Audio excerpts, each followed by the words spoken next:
This program deals with devil worship and satanic beliefs. It contains explicit scenes and descriptions of violent crimes and rituals. Americans are asking, who attacked our country?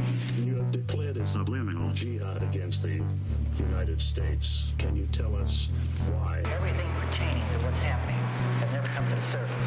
The world will never know the true facts of what occurred, my motives. And night fell on a different world. And Iblis is thinking, I should be getting this position, not Adam, and this guy is created from dirt. And how does the army feel about you being head of the Temple of Set? And the conspiracy theorists can say what they will, but I want you to give me power over Adam, and I want you to give me soldiers and minions and all of these things. The people had so much to gain and had such an ulterior motive for putting me in a position I'm in.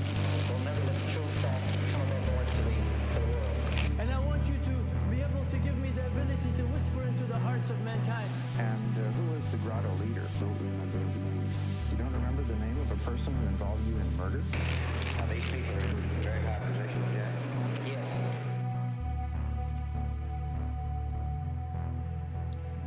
Welcome back to Subliminal Jihad, episode 28. I am your co-host, Dimitri. I'm Khalid. And today... it's been a pretty wild month in all the topics that we've talked about. We've talked about some very hardcore things, some very far out things, some very dark and probably real things. Well, all right, let's not immediately get into this sort of weird epistemological distancing or hedging around the issue, because I feel like that's one of the things that's so interesting about this topic, is because it is at least in American popular culture or discourse around this stuff, it's one of those things that's when we were doing our recent Interlock episode, I guess that was on Alara.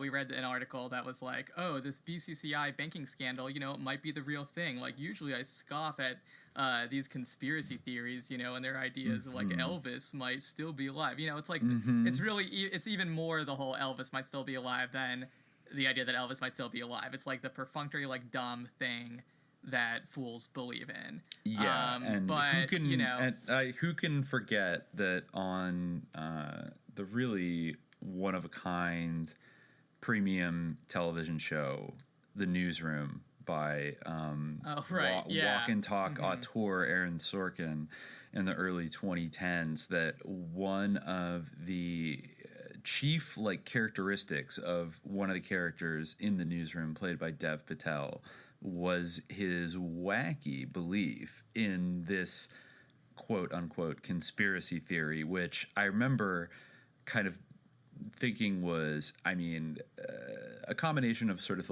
bad boomer writing and also a really kind of cheap straw man attack, particularly in the context of a respected news network like ACN or whatever it was called. ACN, that basically you had this one kind of maybe there are a couple characters that you could probably call millennials generationally, but he was the youngest kid on the staff, and he was obsessed with quote unquote conspiracy theories, but Aaron Sorkin swiftly kind of strawmans the shit out of this character by basically making the one conspiracy that he is most fascinated with and is always trying to get Will McAvoy to do a story on is this topic, which is, yes.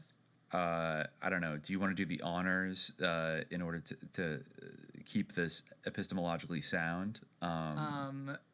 Yeah, well, I feel like there's going to be, people are going to know when they click on it, right? Unless they can't read. You're right. It's not a surprise, exactly. But yeah, well, anyway, so yeah, this is our Bigfoot episode, which I feel like is kind of a long time coming.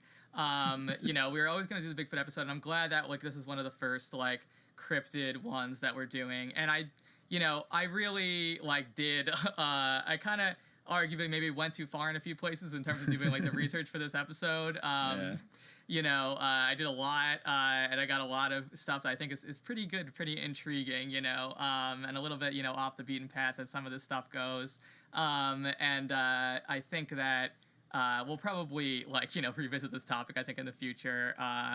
But, you know, just because I feel like it's one that's really endlessly very interesting. And it, you know, yeah, like, I mean, I think that people have, like, a certain, you know, reserve of ideas about this that, like, immediately come to mind. There's a certain kind of association with it, like, in the popular culture with, like, something that's, like, basically it's a stand-in for, like, an absurd belief that goes in the face of evidence. I think that there's interesting, like, wrinkles to that when you think about, like, kind of the genealogy, you know, no pun intended, around this idea of, like, the wild man of the woods, you know, and I think that a good place to kind of orient our exploration. I feel like we're gonna, you know, zigzag all over the place in terms of talking about this. We found a couple of you know, sort of standout dimensions of it that I think would be good to cover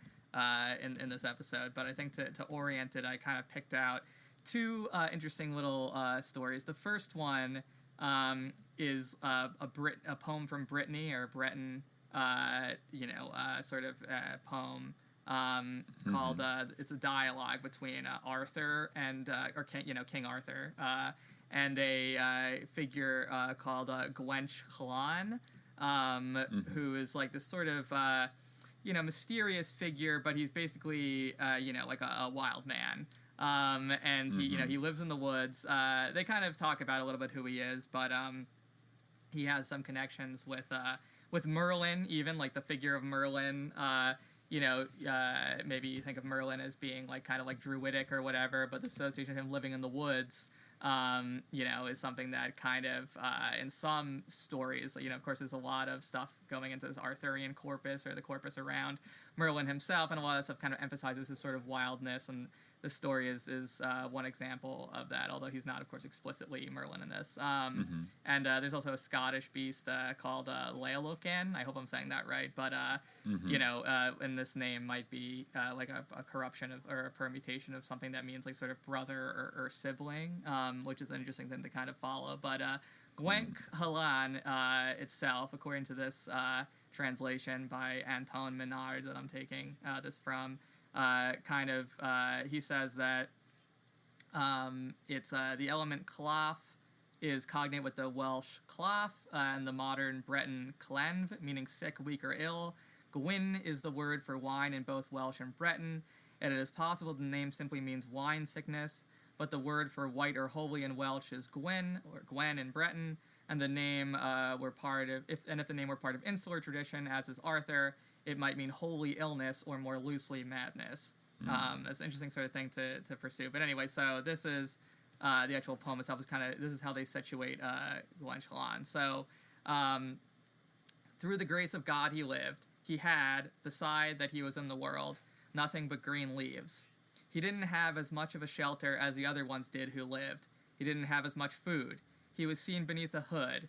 In his life in the world, he had glory. From God night and day, he didn't lack anything, is in parentheses there. Through the grace of God, he knew how to illuminate the bright gift of holy time. So he has prophetic abilities, basically. King Arthur grabbed him on Sunday, when the sun rose one fine morning, and through guile and subtlety, he seized his hand and took him. If you ask me without fault in the name of God, I beg you, you will tell King Arthur what holy signs will befall in Brittany before this world comes to an end. By my faith, tell me here, or I will put you into wicked confusion. So this is interesting, because this is like a common thing that we can trace all the way back to our modern ideas of Bigfoot, right?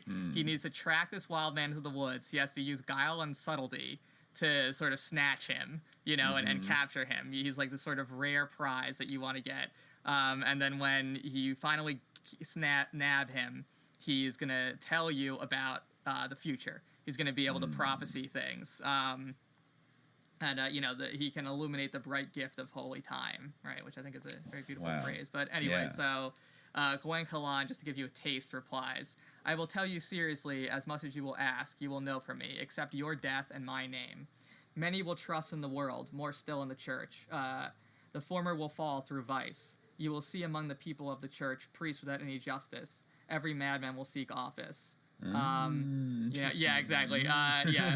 Pretty much a safe bet, but yeah, like, anyway, you will see before it comes, the summer and the winter mixed, and you will not know the time in the world, even from the trees and leaf, or from the official feasts. Wow, summer and winter mixed, Then extreme troubles will come. The hair on the head of the young will turn gray with ephemeral trouble. The world will be so sparse, no one will live to see it manifest. You will see, if you live before the time to come, the people of the church disguise. The worst earth will produce the best, and the debauched married best, and a heresy will be published throughout Christianity.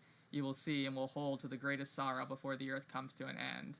Et cetera, you know, like typical end times prophetic stuff. And that's something that runs through, like, even contemporary Bigfoot stories and ideas. I was reading about Peter Matthesian. Do you know about him? No, I don't. He was like the editor-in-chief of the Paris Review, but he basically was CIA alert.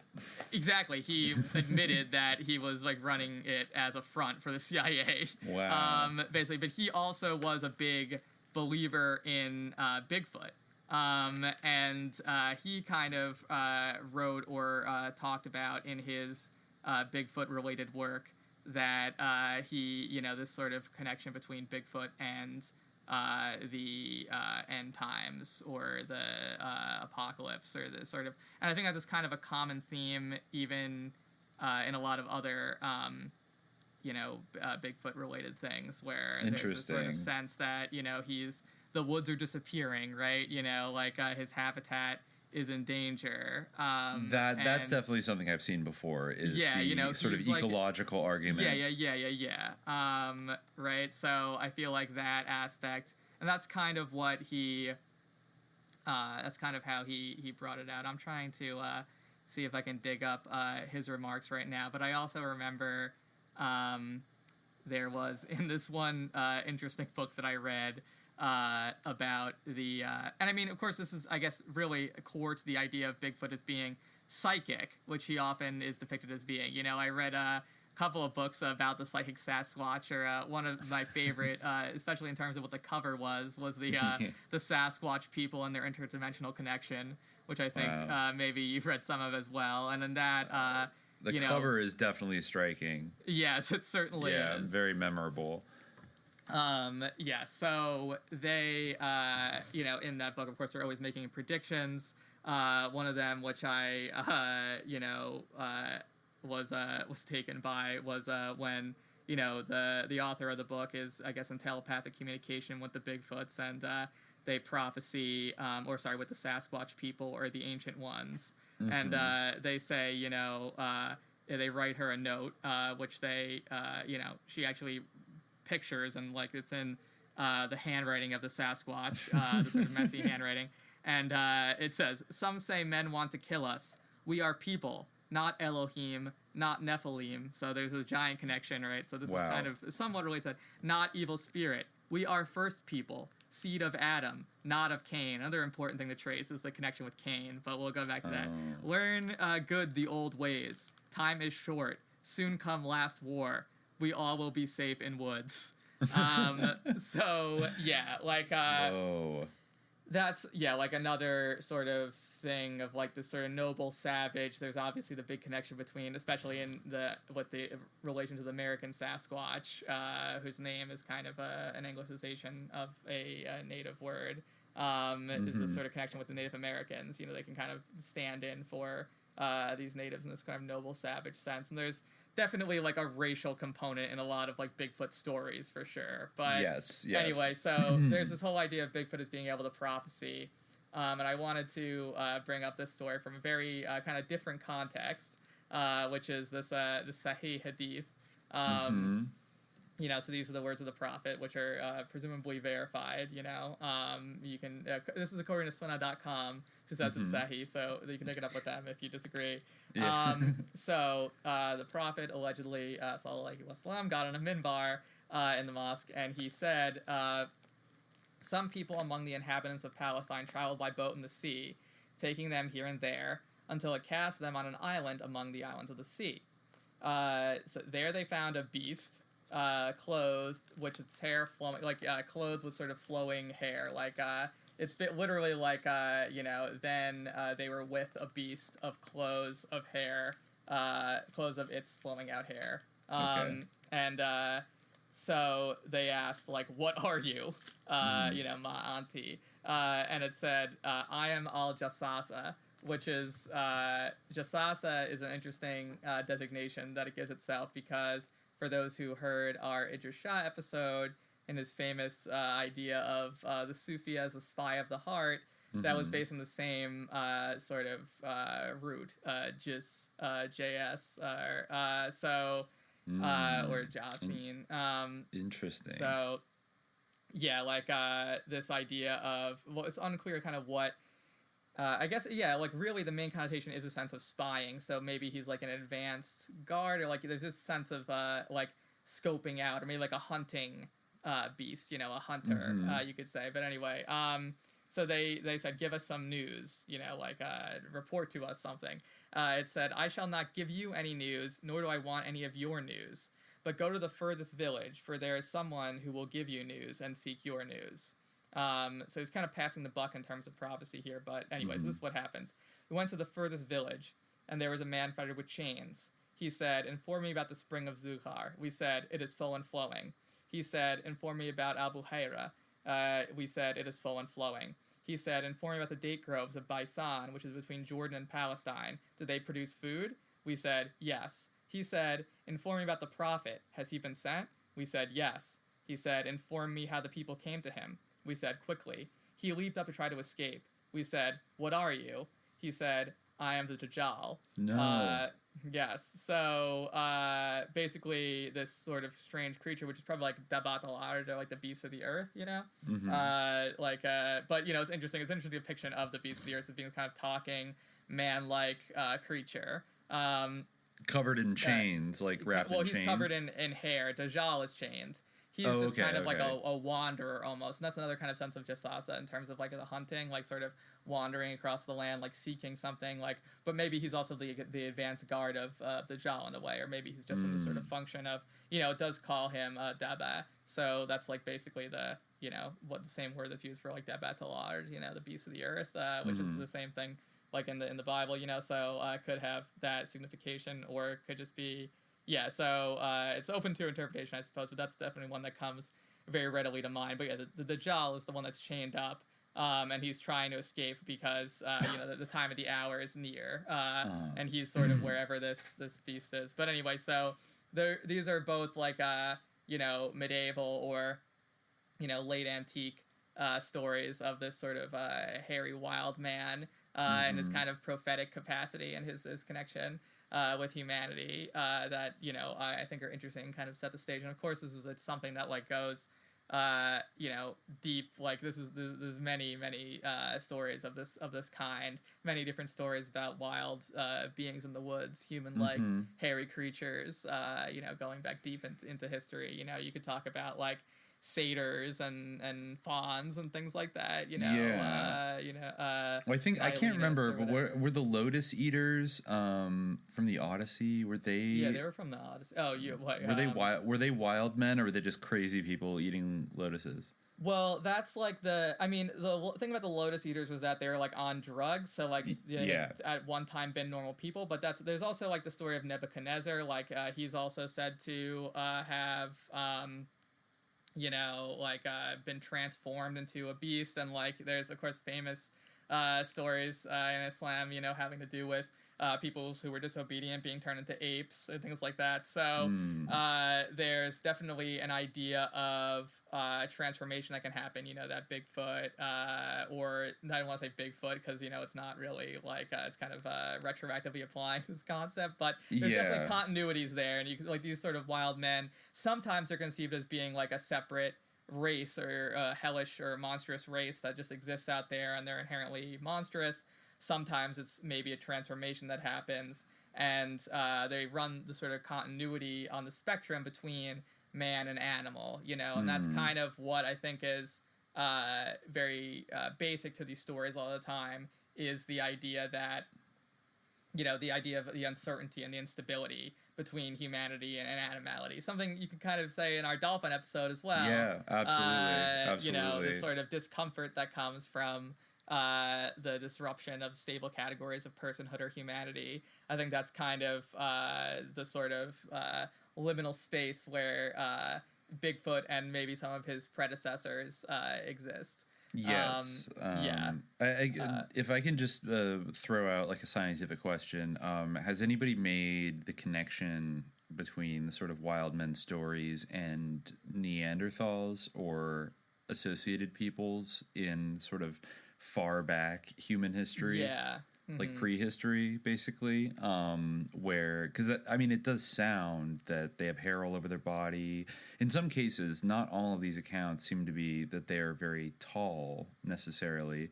The allegations of things that were seen in Vietnam, for example, and Laos and Cambodia, which we'll get to in a little bit, seem to be more like 5 feet tall. There's definitely reports also of like little wild men and things like that.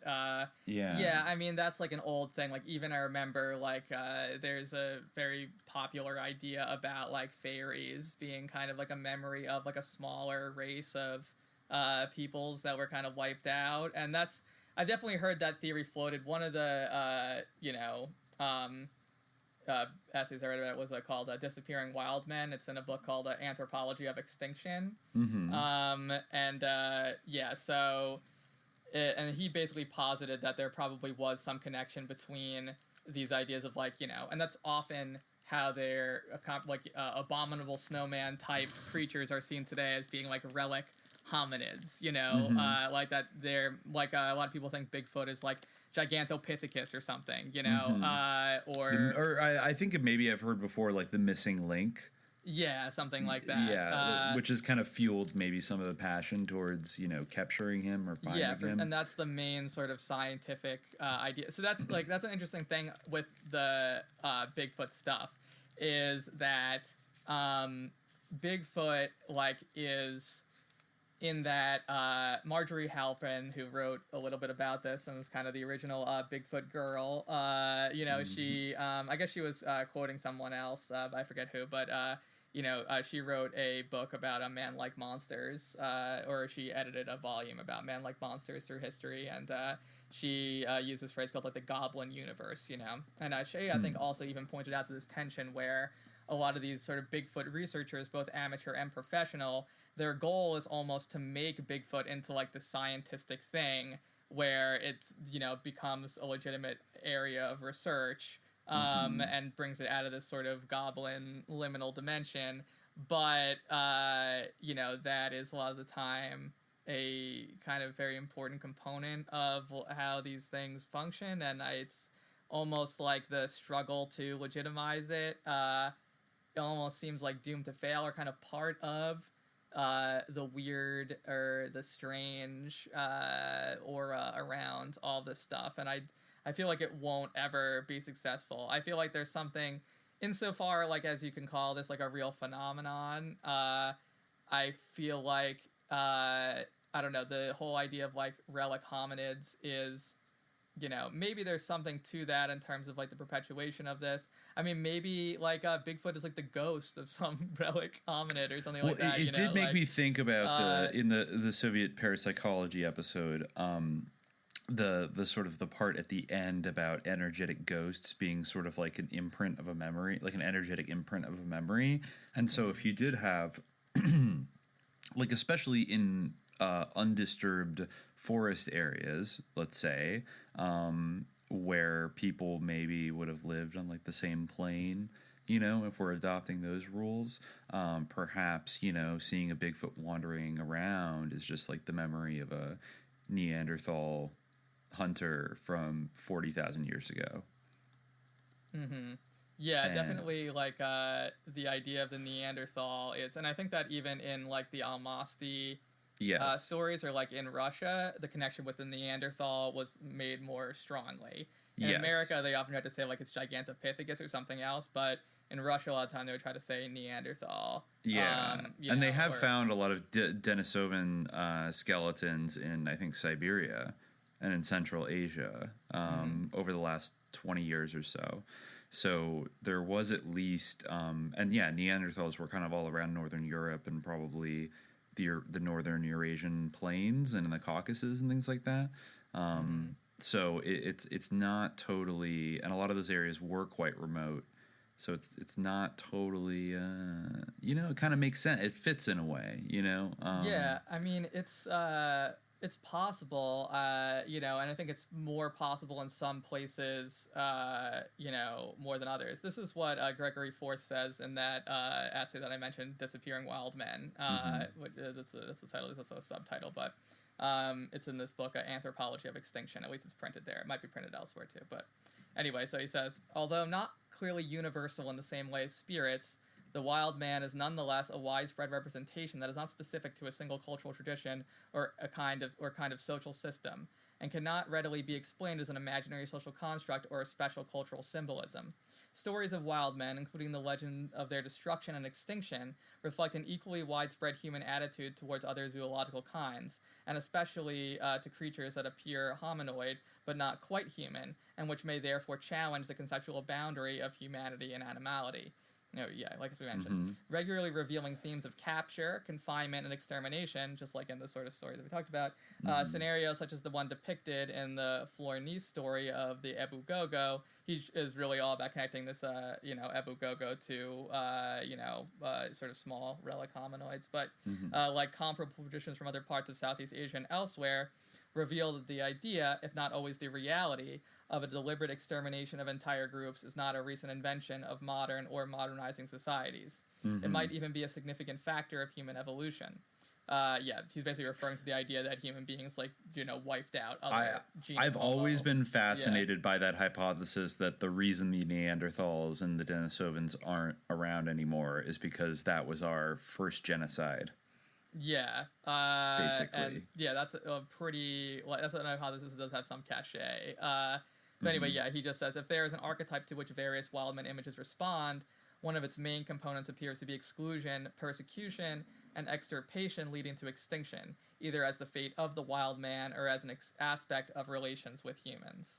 That's a point that he makes. I remember I put it in the show notes prematurely because I figured that it would come up, but I found in a book, and now I don't even remember where it was, but it was a petroglyph attributed to the Bushmen of South Africa, which is described by H.C. Woodhouse in 1979 as depicting a gray-sile Bushmen wielding weapons confronting robust, perhaps hair-covered, men of the early race. And you can really see how there's these big, sort of thick, man-like beasts fighting these, sort of thinner, less stocky tool users in this kind of cave painting. Yeah, you can look it up.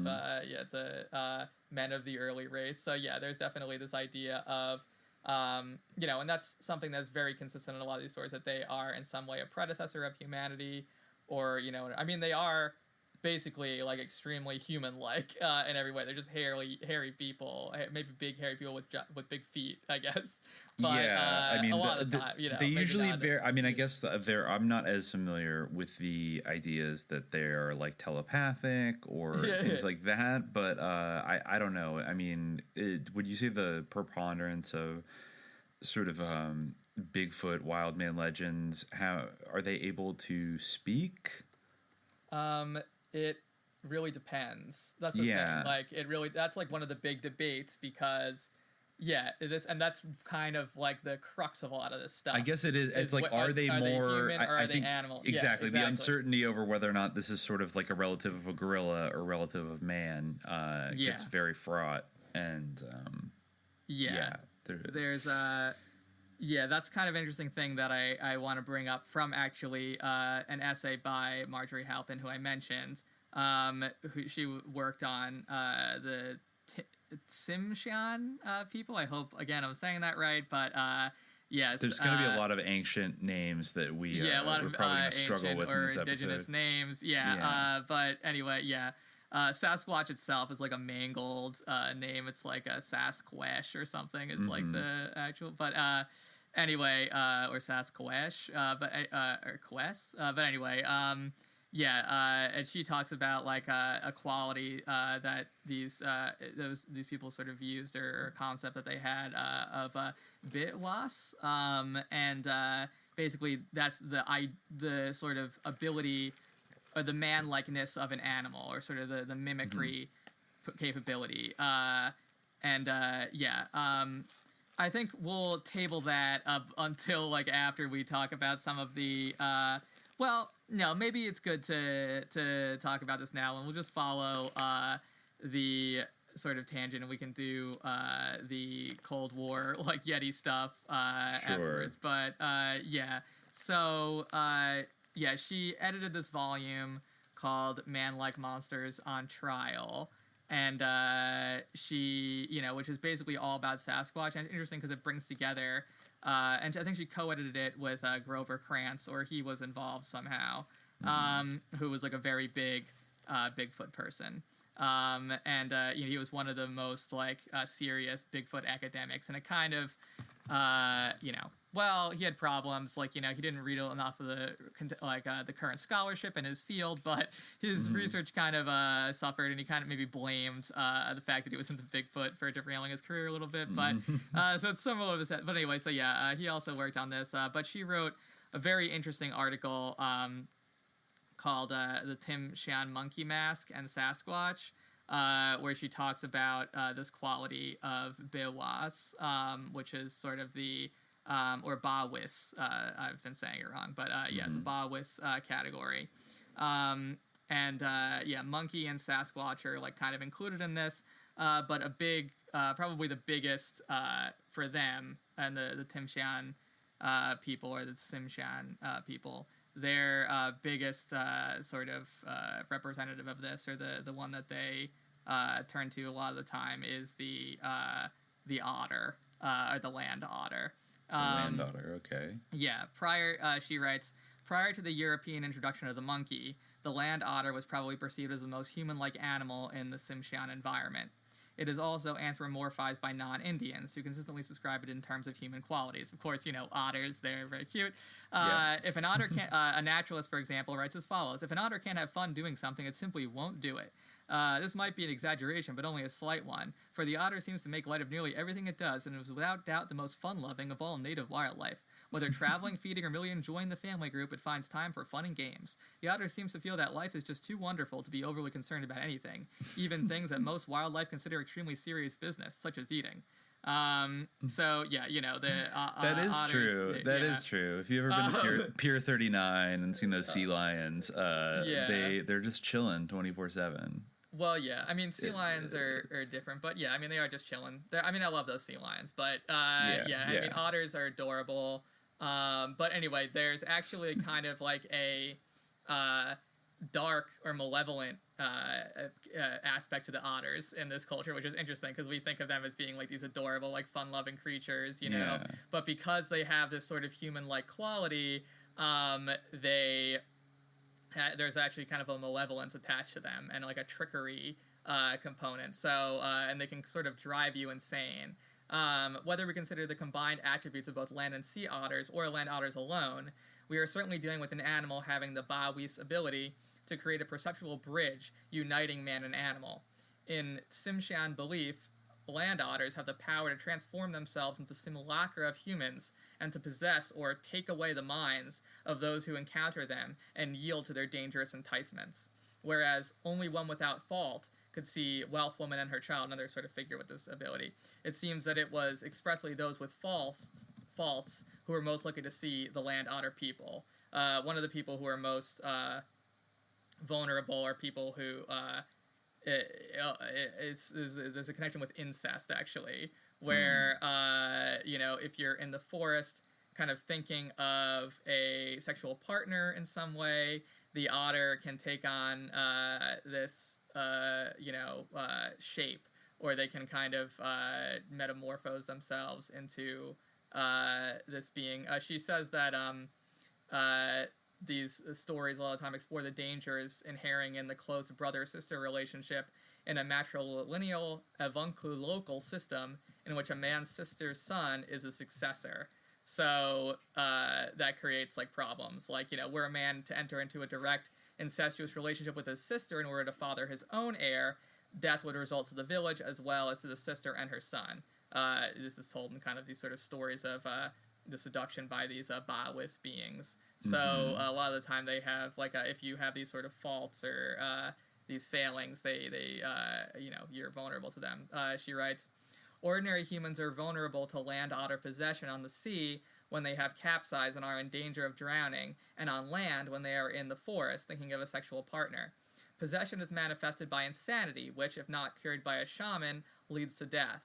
Shamans can survive land otter possession, after which they call upon the power of the animal, either by song or by returning into a possessed state, in order to cure illness and perform other shamanic feats such as firewalking. The belief in the vulnerability of those who are drowning to land otter possession might derive from the condition of hypothermia caused by the rapid loss of body heat in cold water. This is like an interesting point because this kind of deals with some of the the missing 411 stuff that we might talk about later if we have time. But according to medical specialists, hypothermia permits expansion of the short and unstable state observed just before death. Its symptoms include confusion and defective thinking, which can manifest in behavior considered insane in other contexts. For example, an acquaintance of mine who suffered from hypothermia while skiing took off her clothes and began running barefoot through the snow, experiencing subjective feelings of heat and great energy. It seems likely that someone in such a confused state might also readily confuse a human-seeming otter with a real human, or more generally, that hypothermic confusion due to cold water exposure was equated with other confusions of, quote, insane behavior resulting from other causes. She says the danger of thinking of a sexually desired person while alone in the woods is that it gives the land otter an opportunity to take that person's place in one's mind, thereby manifesting in a human form. The sexual lure of land otter people is mentioned as an explicit danger. When Chief Mountain of the Niska was becoming a shaman, he was approached by a beautiful girl who wanted to have intercourse with him. She gave him a power song and taught him how to control fire. When she left, he saw that she had a land otter tail. He later danced in her mask. Someone from Kitkatla told John Donne that once an otter who appears as a sexually enticing person embraces a human, they go into you and straight to your brain and gnaw away at it so that you become mindless and aware otter too.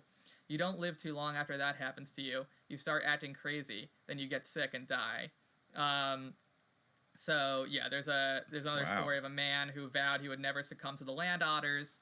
When in a canoe in which the man is traveling with his sister capsizes, she drowns and he swims ashore. The land otters transform themselves into people and approach another canoe, but when the man throws their paddles into the fire, thereby turning the paddles into minks, the land otter people disappear and their canoe transforms into a driftwood log. He also refuses to yield to the blandishments of a land otter woman who offers him food, which would accomplish his transformation into one of them should he eat it. Then he recognizes the voice of his dead sister's ghost. I ought not to be afraid of my own sister, he says to himself, and he accepts the harmless food she offers. After a month, he is rescued. Halpin says, this myth explicitly disavows that it is about brother-sister incest, although the situation leads us to suspect that this is the theme. She's her ghosts will be taken by the otters if she drowns, the sister that is, and the malevolence of the land otters is not a consequence of brother-sister incest then, but represents something even more dangerous. The interchangeability of offerings of food and sex suggests that the category of this danger includes what is even more basic than misplaced or inappropriate sexual relationships. Since the two basic requirements of life are food and procreation, illusory substitutions of which are offered by the death-bringing otters, this danger appears to be one of an absolutely fundamental challenge to human existence. Land otters have this Ba'wis ability, I had no idea that otters had such loaded or people's perceptions of them were so loaded. In this one culture, I guess they are, and they're sort of that aspect of them, the Ba'wis that they have, which is sort of this liminality between human and animal, is what makes them threatening. It makes them threatening, and and the Sasquatch also sort of falls in this category. Halpin again says, in Tsimshian thought, then Sasquatch is an animal whose resemblance to human beings is close enough to confuse the boundary between animals and humans. It is as real as a monkey, but also as real as Wealth Woman, who assumes different shapes. Thus, the Tsimshian cannot answer the question of whether the Sasquatch is real, as we pose the question. Indeed, they do not perceive its resemblance to humans in the same way that North American Sasquatch witnesses do. While each Bawis animal has some perceptual quality which, quote, appears human, the essence of Bawis is that it is found throughout nature, although most malevolently concentrated on the land otters. It is found wherever man catches a glimpse of himself in nature, including in his own birth and death. Wow. Yeah, so, I guess, yeah. Right. And where was this this culture that had these legends? It's in Canada, I think. Where exactly is it located? The Pacific Northwest coast, mostly in coastal British Columbia and far southern Alaska. Well, that's, I'm just looking, very basically over the Wikipedia page for otters right now, and it turns out this is kind of like, we might have to do a whole otter episode. There is a kind of transcultural sort of history of otters being mythologized in a kind of sinister fashion. I guess in Japan they're called kawaso, and they typically fool humans in the same way as foxes, and they sometimes they shapeshift into beautiful women or children wearing checker patterned clothing, and they say cryptic things. There are darker stories, such as one from Kaga province, in which an otter that lives in the castle's moat shapeshifts into a woman, invites males, and then kills and eats them. During the Edo period, let's see, there are tales about strange occurrences like otters that shapeshift into beautiful women and kill men. In the Sugaro region, they're said to possess humans. It is said that those possessed by otters lose their stamina as if their soul has been extracted. They are also said to shapeshift into severed heads and get caught in fishing nets. Really, yeah, a lot of this is about they shapeshift into beautiful women and then fool people and then kill them. Well, that's also an aspect of Bigfoot lore, like even just in, normal like U.S. and North American like pop culture. Like, I mean, we had that whole dude, like I think there was like some congressman or whatever who was like looking up Bigfoot erotica or whatever, or maybe had even written it. I forget exactly what it was. I know that there's definitely like, there's definitely an erotic like dimension. A Virginia candidate called Bigfoot Erotica Devotee wins congressional race. Denver Riggleman, labeled a Bigfoot Erotica Devotee. He co-authored the book titled The Mating Habits of Bigfoot and Why Women Want Him, which was written as a running joke with his military friends. High in the mountains, there lives a legend few people have seen. High in the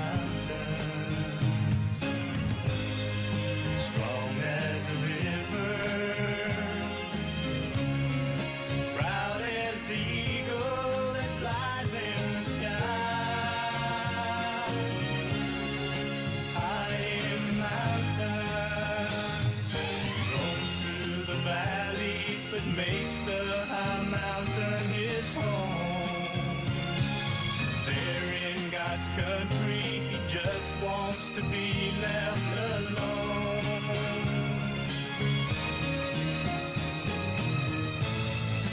Wild as the wind, he travels in places where men dare not go.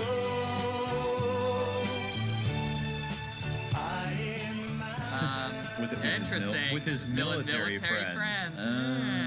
But anyway, so there's definitely a sexual aspect to Bigfoot as well. Halpin draws like a whole connection between this type of stuff she talks about. She says Tsimshian beliefs about maybe it's better to start earlier in this paragraph because this kind of touches on something that we were talking about before. North Americans who believe in Sasquatch want very strongly to have its existence validated and explained by the scientific establishment. Indeed, they often berate scientists for ignoring the creature and not mounting scientific expeditions in search of it. There is a need for consensus, which is perhaps to be expected in a democratic society which exalts conformity, but this need also reveals the strong control that science holds over our collective reality. It is popularly believed that Sasquatch will not exist until scientists say that it does. Since, however, there is no category in Western culture for creatures who mediate the animal-human realms, scientists have no category for the Sasquatch to exist in. Those few scientists who do accept it tend to place it in a category of a human predecessor, which somehow managed to survive. Finally, Tsimshian beliefs about Baoists can be interpreted as expressing aspects of themselves they normally deny but cannot eradicate. If the Sasquatch is the same for us, if it is our mirror, it is a rather sorry picture we find of a large and hairy beast with big feet who smells absolutely terrible. Although I do feel that there's also kind of like a desire, or there's positive aspects of it as well. You know, he just wants to be left alone. He's sort of sage. You know, he has telepathic abilities maybe. But anyway, yeah. So, there's kind of a weird, like a Rambo in the wilderness, like maybe a defector from the 1st Earth Battalion who has just grown out all his hair and can do ESP and is totally can survive in the wilderness perfectly and just wants to be left alone. That old libertarian dream. Right. Another aspect of Baoists I remember from this essay, I forget if it's ascribed to otters, but one of the sort of spooky abilities that such trickster beings have is they can sort of mimic the sounds of babies crying or whatever. Yeah. It's they write the Giksgan now make a distinction between the bird Wadmil and the woman Wadmil with her crying baby. They suggest that in early times such distinction was made. The perceptual similarity of the bird's voice to a baby's cry, in other words, the ability of the bird to imitate a human, was evidence of an anomalous creature, another existence which mediated the animal and human categories of being. The existence of a human attribute in nature, already a perceptual bridge uniting man and animal, was conceptualized as an anomalous being anomalous being containing that unity, a concrete being which could be encountered by man himself in the woods or on the ocean when away from human settlement. It was a dangerous encounter since it was an encounter with power. But if a man conducted himself properly, he could acquire some of that power and thereby acquire wealth. Just like if you capture Bigfoot, you'll be rich and famous. But anyway, that is another thing that reminds me, if we do get to the missing 411 stuff, that's another common thing where people will be hearing screams in the woods, and they won't be sure if it's these missing kids or whatever, or animals or things like that. And there's even in the sort of retelling and the litigation of stories after the fact, in kind of the research and the scrambling around, there's debate over who these screams belong to, whether animals or humans, and that I think kind of is part of the whole Bigfoot but not Bigfoot aura of that. But again, we'll deal with that later. Kind of on this line, I remembered as I was sort of researching this something that I think is also interesting. It's this book that I had read a while ago called Muslims Through Discourse. It's about basically the book is about kind of the tension between traditionalists and modernists in Gayo or Indonesian Muslim culture. Sort of the sort of reformist movement that wants to kind of standardize everything and, kind of purge any localisms or, Indonesian aspects of these beliefs. Sure. The sort of more older ideas and the sort of more local practices of Islam. But they, in the description of these beliefs that Bowen gives, there's a figure that is very interesting called the Old Hunter that comes up that I find to be very interesting. Let me read from his Muslims Through Discourse because it's something that I think is super interesting. Yeah, he talks about how the afterbirth, after a person is born, is buried in the woods. So they bury this afterbirth in the woods and it can connect you with the elements or whatever. And you have all sorts of companions that can kind of help you to navigate the world that come out of this. Yeah, here we go. He talks about he says the embodiment pathway, which is basically this act of doing this, sort of burying the afterbirth and to create this sort of connection, stretches from the individual's spiritual elements to the elements in the external world. It is open-ended, his spiritual elements being the different parts of his afterbirth, the placenta and stuff, and that it can be extended to reach other powerful spirit foursomes. they divide the afterbirth into 4 components, like, the placenta and the amniotic fluid, the umbilical cord, and the darker fluid. So it can also connect you with, the 4 elements, like air, fire, earth, and water. Okay. This is useful in 2 distinct ways. It provides an external material foundation for spiritual entities, as when Inen Saga reminded the vital force that it had a secure home. This is a ritual he described earlier. And it also provides a channel for communication with the lords of the elements. As we will see in subsequent chapters, healers rely on their own and their patients' links to the environment to expel harmful spirits, as do rice ritual specialists when repairing damage to crops. The embodiment pathway provides a grounding for human well-being communication.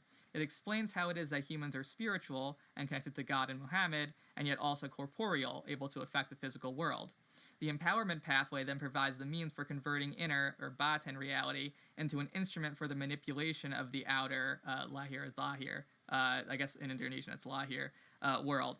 The 4 images of God, Muhammad, black and white, not only form a spiritual substratum in each individual, they can also be constructed into a spirit agent, the single companion, mentioned by Inen Saga in her spell earlier. The single companion guards the boundary of the body against harmful spirits, against those who connive and hate. Travelers often invoke it to stand guard while they are sleeping. The single companion is visible as the shadow, which in this context is called the black boy. We've talked kind of about some of the stuff in the past. The shadow extends the chain of creation out to the body and thus can be called on to mediate between the body and the external world. One can read one's fortune from the state of the shadow, or send the shadow to do one's bidding. Just as the 4 images contain the possibility of both good and bad, the single companion and the shadow can be called on to perform good or evil, as personal guardians or as carriers of black magic. The shadow, in turn, has a lahir, exoteric, or zahir counterpart in a human-like spirit, the old hunter, who lives in the hills. In some accounts, the old hunter is a spirit that descends from Cain. In others, it is an ordinary person who wandered up from the agricultural area to the hills and remained there. In still others, it grew out of Adam's afterbirth. In each case, it is a spiritual agent connected by ties of siblingship to each human and able to reward success or failure in the hunt. Hunters can call on it for assistance because of the connection between the shadow and the old hunter. Some healers also rely on this connection, appealing to the old hunter to assist them in expelling spirits. The old hunter is in turn embodied in the afterbirth, thus the burial of the afterbirth in the woods, the hunter's domain. Both the old hunter and the afterbirth are considered to be the sibling of the individual. So basically, this old hunter is in this he lives in the woods. He has a domain of the wilderness. He can help you in the hunt. He's sort kind of like this hairy being. Yeah, guardian angel, but also real. Corporeal. Yeah, it's the shadow is a mediation between. It's all about the mediation between these worlds. That's why they kind of bury the afterbirth in the wilderness to create this sort of connection or sympathetic link between the human being almost and like an forces. Umbilical spiritual connection. Exactly, that's exactly what it is. To create that connection. And in the same way that the old hunter is considered to be the sibling of the person, so is the afterbirth. And this whole idea of siblingship, I feel like, not to get too comparative symbology and everything, that is very similar to the idea of Bigfoot. He's in fact, I was reading that the Cherokee name for Sasquatch is a elder brother or something. Really? And obviously I think that one of the scientific names people throw out for Bigfoot is Homo sapiens cogitans or something, or cognitans, similar.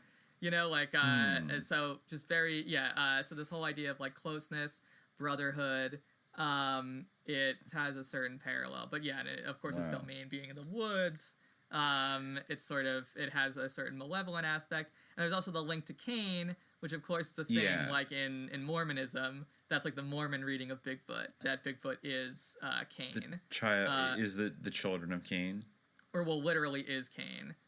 He's just been wandering for all these years in America? Okay. Matthew Bowman wrote a essay called A Mormon Bigfoot, which is exactly on this Cain and the conception of evil in LDS folklore. And he actually gives a story. Apostle David W. Patton claimed he saw Cain in the spring of 1835. He was serving a mission in Tennessee and staying with the family of Abraham O. Smoot, future stake president and mayor of Salt Lake City and Provo. 3.5 years later, in October 1838, he was killed at the Battle of Crooked River in Missouri. A 1900 biography reprinted a letter Smoot sent to Joseph F. Smith in 1893, reporting Patton's claim that while riding his mule back to Smoot's home, he, quote, met with a very remarkable personage who had represented himself as being Cain and who had murdered his brother Abel.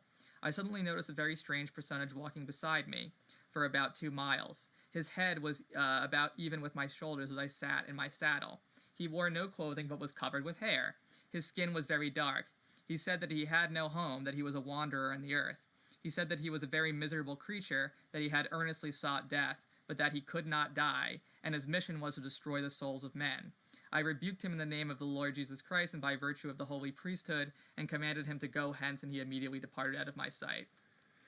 Okay, hold up. Yeah. Like, not to be too hard on the Mormons here as we go through all kinds of different folklore, but wait, let's just break down the facts here. So, Cain, who was a Bigfoot, showed up walking alongside him while he was riding on a mule for a distance of 2 miles, which, like, how long do you think it would take for a mule to go 2 miles? Like, hours? I don't know. Yeah, probably, like... At least an hour. An hour? Yeah, at least an hour. Does it take an hour to walk a mile? Yeah. Not really. Well, I mean, I would say we're talking about, like, this is not like a momentary encounter. This is not like 5 minutes with Cain, Bigfoot. This is at least 30 average minutes. Speed of mule. Okay, yeah. Well, maybe he was kind of in the distance and he was gradually approaching and he was like, like what? Your standard Bigfoot encounter, like, what is that? Okay. I guess, like, I'm thinking, back riding through the wilderness and stuff and, like, rural roads. It's not like they were hanging out together and, like, talk. I guess they did exchange some words. Did. But... Also, this Cain Bigfoot speaks English? Yeah, well, maybe he learned English, in the 1830s? Or maybe he spoke to him telepathically. I wish he would specify if he spoke to him telepathically, because then at least we'd have something to go off of. But right now, I mean, I think if he started speaking in ancient Hebrew or something, then maybe, I mean, Cain is even older than that. If he's speaking in some forgotten tongue, it seems like where, I guess Cain, he'd be almost like a vampire. He'd be thousands of years old. He'd probably be pretty smart. I don't know, or unless he just wanders around in the wilderness. I feel like he could probably pick up English. I mean, who knows when he learned English? I mean, since he's been here since, like literally almost the dawn of humanity, I feel like it's feasible that he would know how to speak English. I don't think that's the problem I have with the story, if anything. Apparently also E. Wesley Smith also had an encounter with Cain where... they were dedicating a temple, I guess, in 1921 at the Hawaii mission. Oh. And according to his own account... Okay, wait a minute. Okay, sorry. I mean, well, I'll address that in a minute. So Bigfoot can swim? Like, did he stow away on a ship? Anyways. Maybe he walked across the bottom of the ocean. I don't know. I mean, he can't die, so... I but, guess funnily enough, that is something that I encountered in other Bigfoot material, the idea that Bigfoot can't be killed. So, like, this does kind of come That would at least explain why we'd never found a Bigfoot skeleton or fossils or anything like that. There's definitely got to be some reason why there are no Bigfoot fossils or Bigfoot bones. Yes. That's a huge gaping hole in the kind of overall Bigfoot narrative. Yeah. I mean, and it would be hard even for, I mean, I guess, like, there are probably some animals whose remains are, like, rarely found in general, but, like, it would be hard even for, like, if there were a government cover-up, which is certainly something that is now, widely... I mean, it would be necessary there would be a government cover-up at this point, because with all the satellites and everything, like, the government, if Bigfoot were out there and, like, perceptible by normal means, like, and we're just a normal animal, then, like, the government would know. And they would have to be involved in a cover-up. So when you combine that with maybe, and I feel like in order for it to even be remotely feasible, also Bigfoot itself would have to be covering up its own existence. So between those two things, like, it would be hard to find him, but still probably not enough that there would not be any bones or fossils found. Yes, we're talking about thousands of years. With Bigfoot being an intelligent animal maybe trying to hide itself, and the government trying to hide its existence, that would be a lot, but I still don't know if that's sufficient to really, like, stop a Bigfoot from being recovered. found. Exactly. So yeah, that is getting pretty dicey. But yeah, this dude E. Wesley Smith said that while he was in Hawaii, a man came to the door. He was tall enough to have to stoop to enter. His eyes were very protruding and rather wild-looking. His fingernails were thick and long. He presented a rather unkempt appearance and wore no clothing at all. There suddenly appeared in Smith's, or, he wrote my, of course, right hand a light which had the size and appearance of a dagger. A voice said, "This is your priesthood." He commanded the person in the name of the Lord Jesus Christ to depart. Immediately when the light appeared, the person stopped, and on being commanded to leave, he backed at the door. So, yeah. So this Bigfoot is a Mormon and is like a messenger from God. No, God, another voice, spoke to him and said, "This is your priesthood." A voice said that, so that was God. Oh, this okay. is Cain, and a dagger appeared in his hand, and that represented his priesthood, and then he used that to send the entity away. Okay. Yeah. I see. So Cain was like a manifestation of like the evil forces in the world, and God was. Yeah, and he was given gave a dagger him the to light repel sword. him. Lightsaber. Wow. Okay. Yeah, and this essay goes into how the story, or the idea of Cain, wandering in the wilderness kind of transforms over time, and how the more contemporary Bigfoot lore kind of gets grafted onto this, but it sort of remains, it still retains its Mormon flavor a lot of the time. So, it's an interesting essay, but those are just some tidbits of encounters. Mm-hmm. Do you want to say just because I actually don't know, what is the actual etymology of the term Bigfoot, and when did that come about? Okay, I assume it's more modern. Yeah, it's interesting because the term Bigfoot, I think, was originally applied to bears. And that's a big thing because Bigfoot and bears have, a very close relationship, and that, a lot of the time what people think is mostly responsible for Bigfoot sightings are misidentified bears. Yes. So, it doesn't help the case that originally, the name Bigfoot was often a nickname for bears. If there was a big bear in the area, he would sometimes get the name Bigfoot. Okay. And I think that there actually was, according to Wikipedia, I'm just reading this now, in the late, there's also Spotted Elk, who was called Chief Bigfoot. Wow, that's another wrinkle, too, because in a lot of early Bigfoot reports, or things that you could call Bigfoot reports, where they see, a hairy, naked man who's, a big giant, they're just called, we saw this big Indian, and they don't call it, a monster or creature, they call it, a native. In the same way that, one story I'll never forget is that, there was some kind of, a Carthaginian or Roman explorer who first described, I guess, gorillas, and that's the origin of the term, the origin of the term gorilla comes from he used it, he called it the tribe. Oh, I think I remember reading this in Latin class or something, back in the day. He basically thought that they were people. He was exactly. He thought they were people who didn't speak Latin, so they couldn't communicate. They were just they were just a rough-looking tribe or whatever, So, and I guess there's other instances of that too. People just seeing apes or whatever and being oh, this is a weird tribe, but. Anyway, so I guess that was another aspect, that there was Spotted Elk being called Chief Bigfoot, this is what I had recalled, that they were the namesake for two fabled bears in the West. In the late 19th and early 20th century, at least two enormous marauding grizzly bears were noted in the press and nicknamed Bigfoot. This may have been inspired the common name of the ape creature and been a matter of confusion in early stories.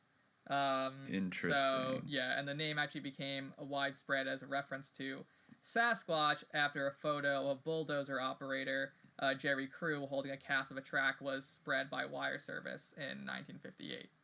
So Sasquatch came into popular parlance. No. Bigfoot definitely was before that. Sasquatch came into popular parlance before, really after the Patterson-Gimlin film. But it was used. It wasn't popular, but it was used. People had sort of used it, but then it was kind of Bigfoot people who sort of were like, oh, we should use Sasquatch because it's a less like goofy term. Bigfoot is admittedly an extremely wacky term and kind of hard to take seriously. Absolutely, yeah. And also the way that it's used is kind of like, there's one thing called Bigfoot, they were trying to think, oh, it's a species, so like when people are just saying like, what did Bigfoot do, like it's this they think of thing, like it's the same Bigfoot that's like been Santa seen all around the Claus world, or whatever. or like exactly. Waldo, it's like Waldo basically wandering around. Yeah, but there's, I guess it was Indian agent J.W. Burns who first used the term Sasquatch when describing sort of stories that he had collected.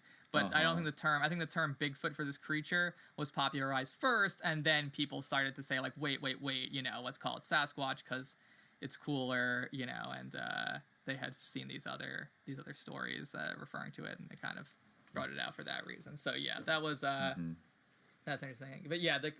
But anyway, so part of my point in bringing that up is that you can see the connection to Cain in these very disparate contexts, in these very like totally far-flung, like Indonesia versus like Utah, these same tropes like coming up in these kind of similar contexts of talking about this wood bound wild beast, or being, or sort of humanoid creature. And the brother, the brotherhood, exactly. Cain, the kind of really the first pair of brothers in the Bible are Cain and Abel. The first pair of brothers, right? Exactly, Cain and Abel, because Adam didn't have a brother and they were his kids, so exactly. So that does make sense. Let's say it's sort of symbolic of this this brotherhood, I was thinking about something else a little bit relative to this. There was one other interesting thing from some of these articles that I read called "The Truth About the Bigfoot Legend," which I think is interesting. And I feel like Halpin brought up some of those points about like the epistemology around like the idea, like or sort of ontological concerns around like reality, and how like our reality is a lot of time governed by science, but there's different kind of ontological categories that maybe aren't super operative in sort of mainstream quote-unquote Western, like, U.S. American, Euro-American discourse, that, by which these things could be considered to be real in a way that maybe they aren't in, that discourse, that mainstream discourse. But this essay is kind of about that, and about whether, like, the role of truth, or the idea of truth in these stories, and she brought up a pretty interesting idea that I think kind of relates to some of the stuff that we've raised before, if maybe in an oblique way. She talks about this one, what was his name? Let me look up at the part. Okay, yeah, so she talks about this guy, De Vries, I guess. So he came up with, he wrote, I guess it was Manfred De Vries, and he wrote, The Abominable Snowman or Bigfoot, a psychoanalytic search for the origin of Yeti and Sasquatch tales. And he said, we have suggested the sightings of the Sasquatch and Yeti are most likely of a illusionary or hallucinatory nature, and as such, the projections of conflicting images of people living in isolated environments under conditions of severe stress. The actual presence of bears and apes probably played a major role in the creation of these creatures, considering the process of condensation and distortion operating in dreams, delusions, and hallucinations. Many rituals and tales dealing with apes and bears support this contention. We have emphasized the great similarities in mental processes among children and primitive man, and have used this to explain these institutionalized animal-like phobias. We do, however, also realize that many of the more recent sightings of these creatures, especially in the case of Sasquatch, have been made by, quote, modern man. So this is already, like, ridiculous, but what we suggest that in these instances, conditions of severe stress mobilized defenses, and subsequently more primitive psychological processes became operational. Sometimes the behavior of primitive and modern man seems to not be far apart. One aspect of the Yeti and Sasquatch that remains difficult to explain is the extraordinarily large number of sighted footprints. The geographical distribution of the tracks and the difficulty in making these tracks cannot be easily ignored.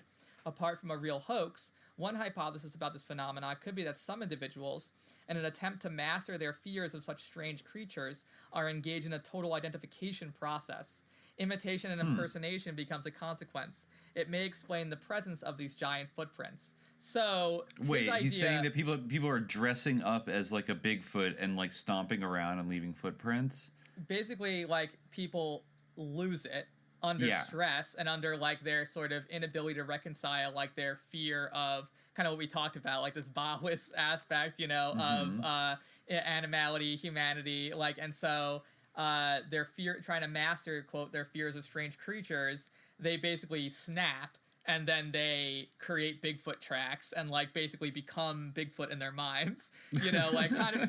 But it's similar like a to possession, like otter possession. Exactly, the insanity. It's kind of like the you know, the hypothermia story, but and it's the author of this, Linda Milligan. She does say like one could accuse DeVry of legend making. In place of Bigfoot, he has substituted a contemporary, quote, wild man, that is a human who devises a costume not to hoax, but to totally assume the identity of Bigfoot.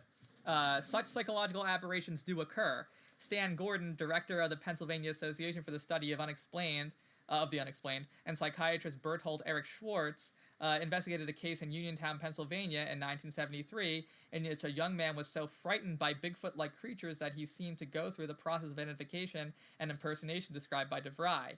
He became hysterical at the site where he and his young brothers observed a glowing ball of light hovering just above two ape-like creatures.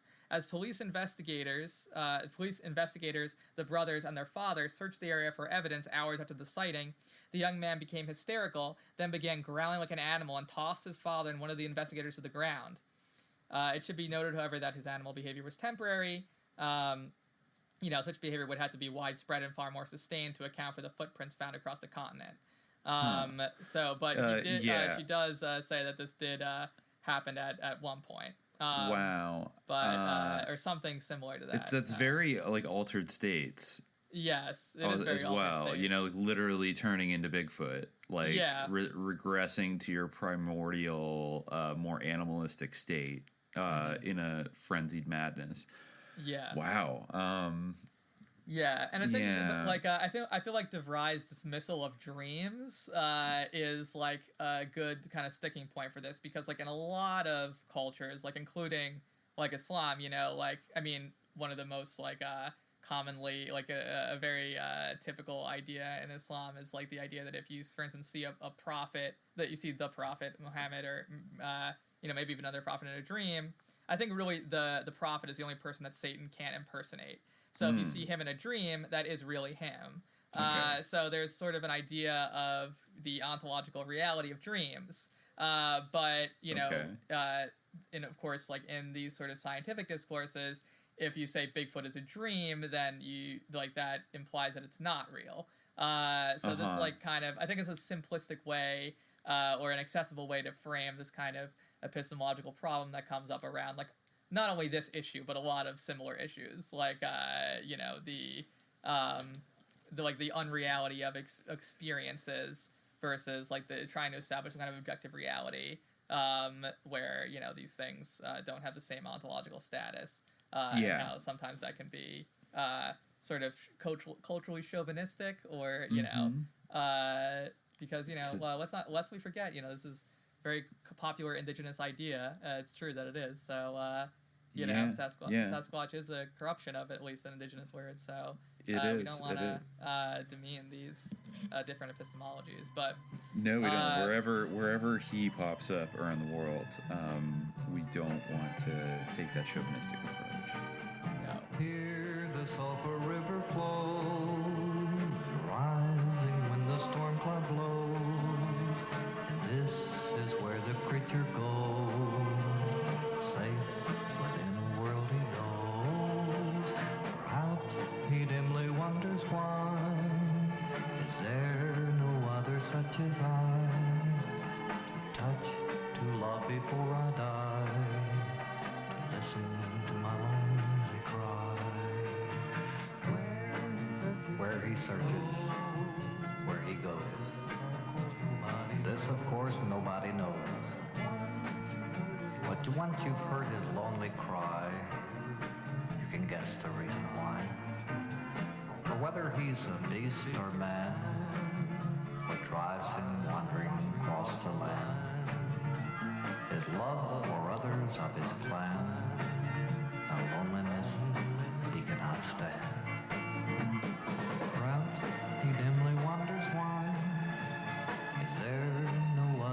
his eye, to touch, to love before I die. Listen to my lonely cry. Now that we've talked about the sort of, I don't know, the mise en scène, the mise en general scène, landscape, the ontological, the historiographical concerns around Bigfoot and associated cryptids. Now we can kind of get like to the modern era, or to the 20th century, pretty much, and start to see how Bigfoot pops up, really on both sides of the Cold War, in ways that I actually did not previously know and was a little surprised by. You've uncovered quite a trove of declassified CIA memos.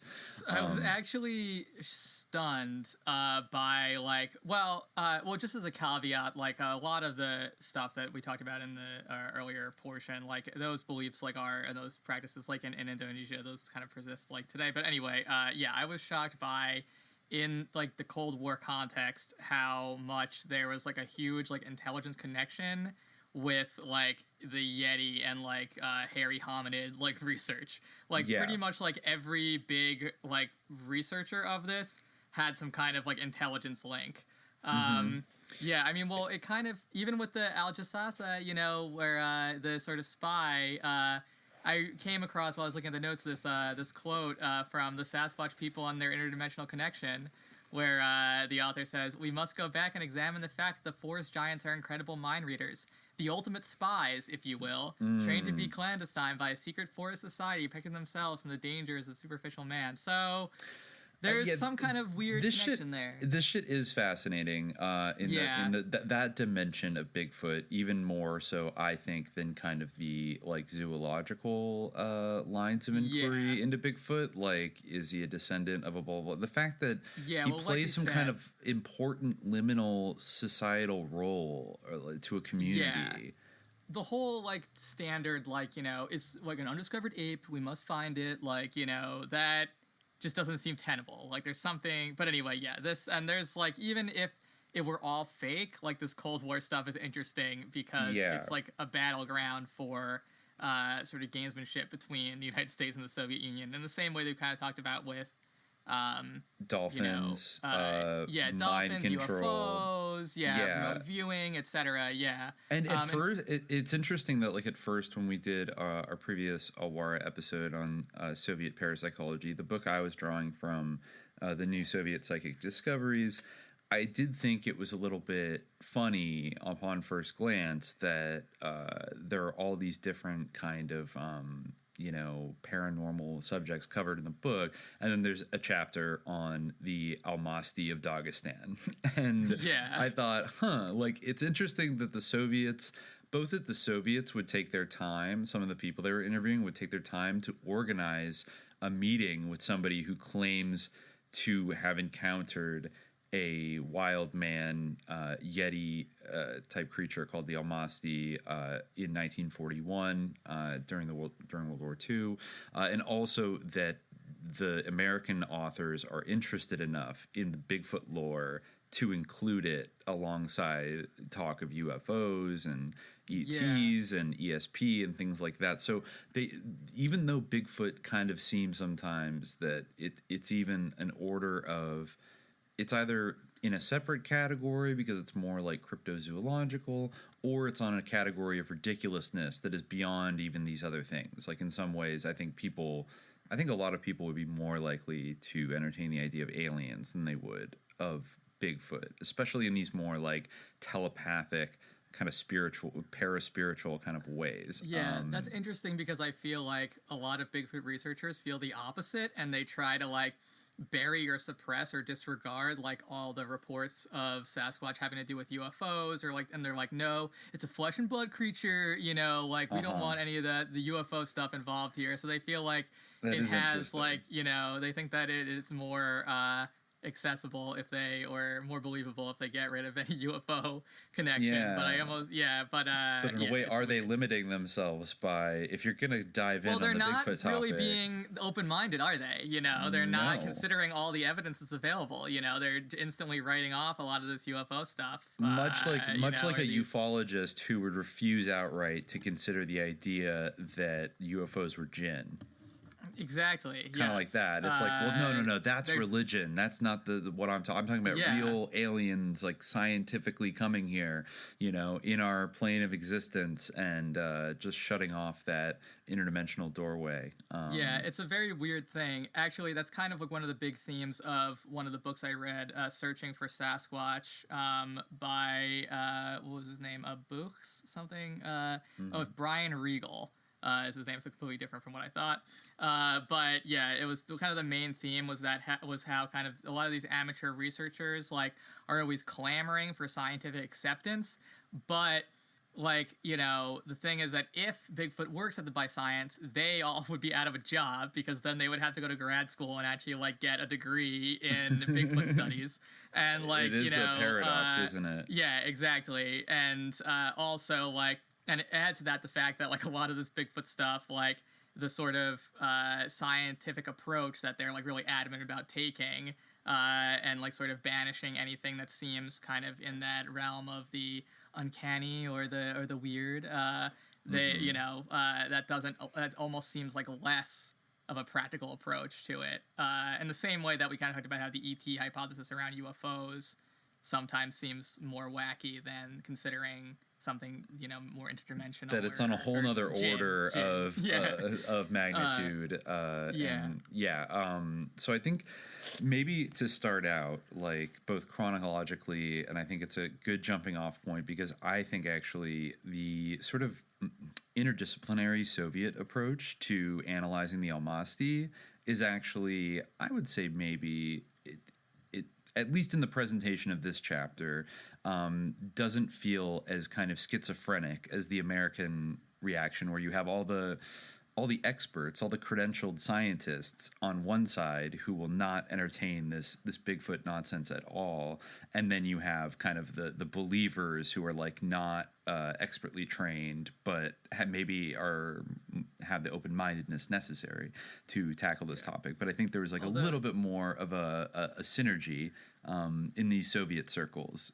Well, at this time there were a couple of people like in kind of academia or, you know, sort of like actually I was surprised to learn, I didn't realize this when we did this episode, but Ivan T. Sanderson, who wrote that weird introduction that we read, for those who heard our Wara episode about Soviet parapsychology, or in some of those books, the guy who wrote the weird intro, the weird kind of like racist intro to the Schroeder and Ostrander's book, you know, New Discoveries Behind the Iron Curtain.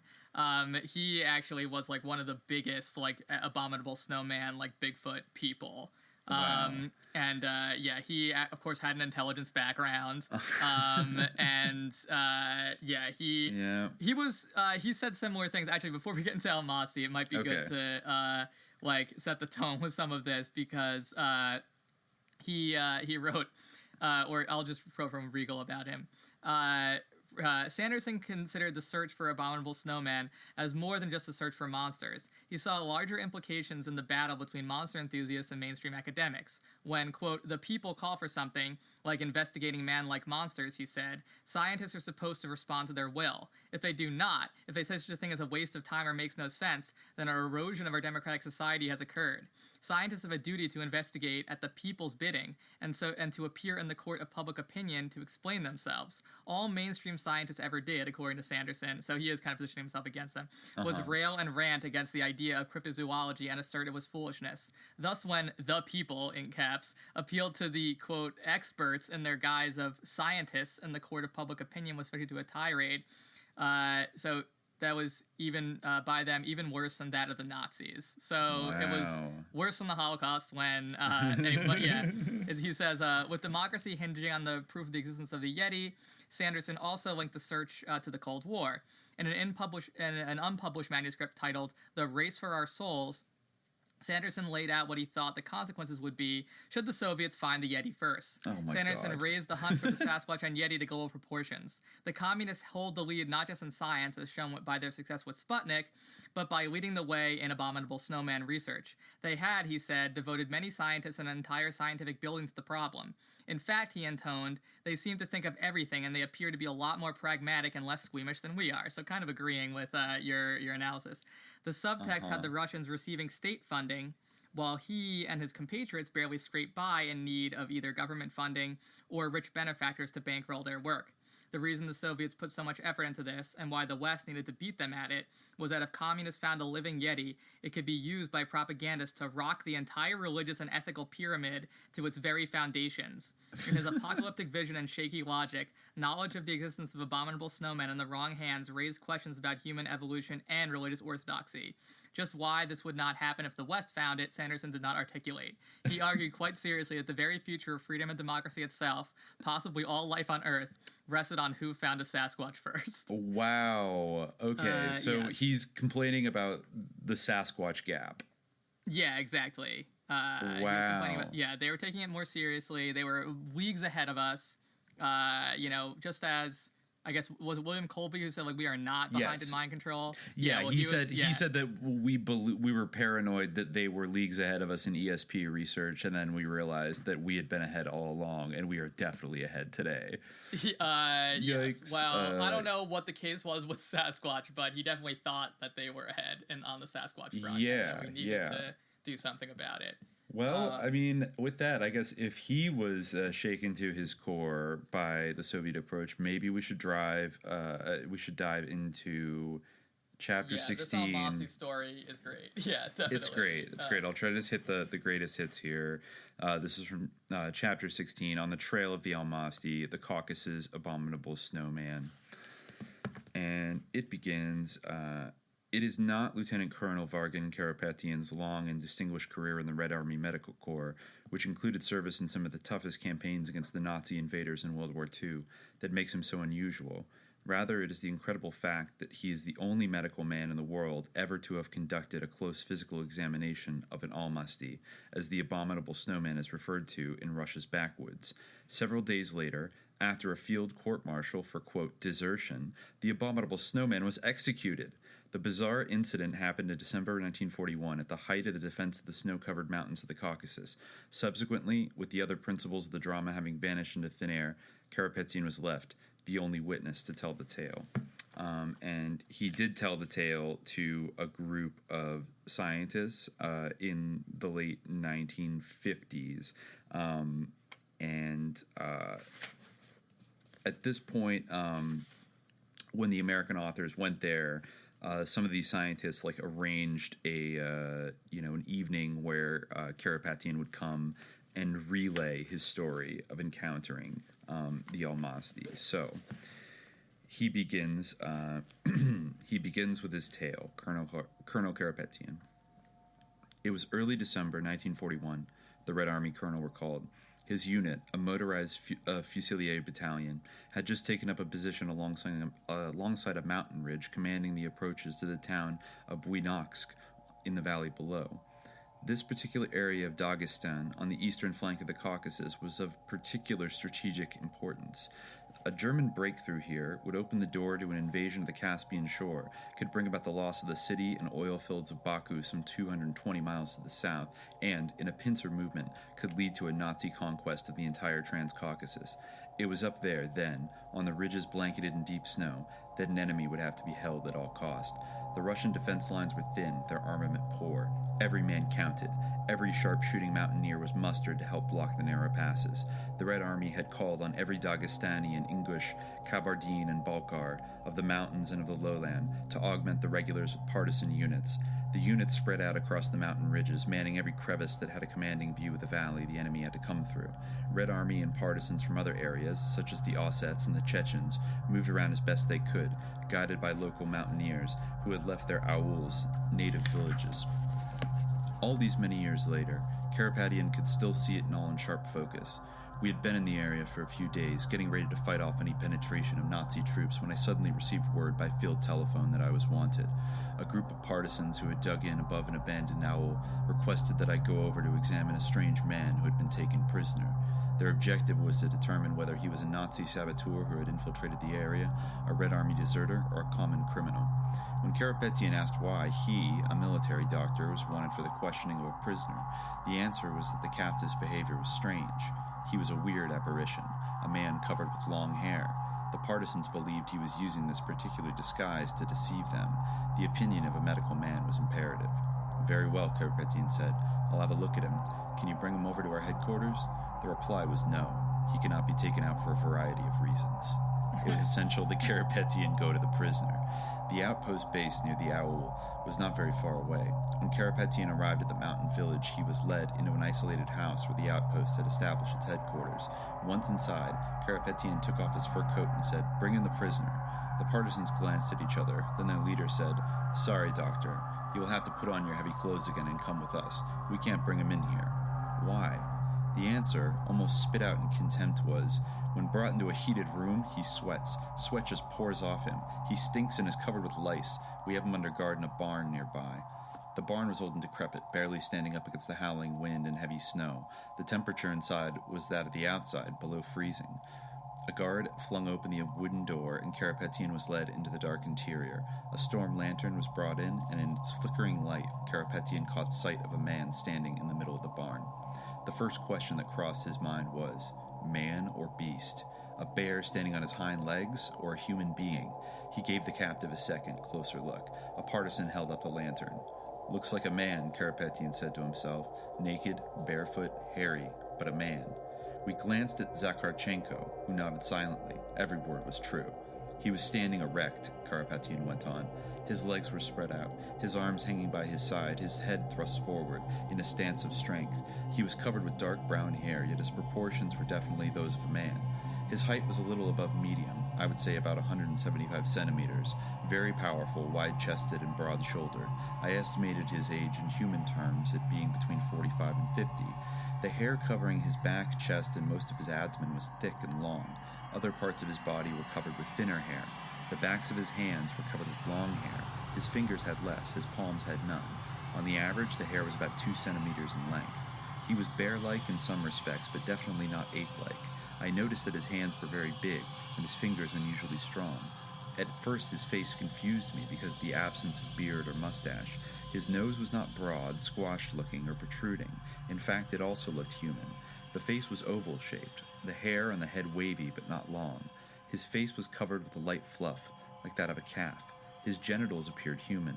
His eyes focused on something that wasn't there. His look was dull and vacant. He blinked occasionally. His captors had told the truth. He was crawling with lice. They even crawled around his mouth, through his bushy eyebrows, all around his neck. They were larger than the lice we know, yet he paid no attention to them. I was so shocked at what I saw, I turned around to the 3 guards who had come into the barn with me and said, "Hell, comrades, you could have at least disinfected him before bringing him out for a medical inspection." One of the guards replied, "We didn't think he would survive it." I said, "You're right. Let me have a closer look at him." I walked up to the man, to me he was a man, and stretched out my hand for a handshake. His arms didn't move. I screamed a command, "Attention!" Nothing. He didn't even blink. Karapetian had been talking in a strong military monotone. His repeated command, "Attention!" was truly a professional soldier's command. He shrugged at the recollection, then went on. There was a bucket of water on a stool in the corner and a piece of bread on a newspaper. The water was iced over. Neither obviously had been touched. "How long have you kept him here?" I asked. They said, "Since he was caught 2 days ago. He was brought in by our patrol." Had he eaten at all? The answer was no. At this point, Karapetian remembered with a slight shudder how he took a medical tweezer out of his bag, went up to the prisoner, and proceeded to pull hair from various parts of his body. The creature flinched but made no sound. This proved that Karapetian was pulling it from the man's own skin and not from an animal pelt that an enemy saboteur might possibly be wearing. The skin was taut and fleshy. Not satisfied, Karapetian pulled a hair in the man's nostril. He growled in obvious pain but did not raise his arms in self-defense.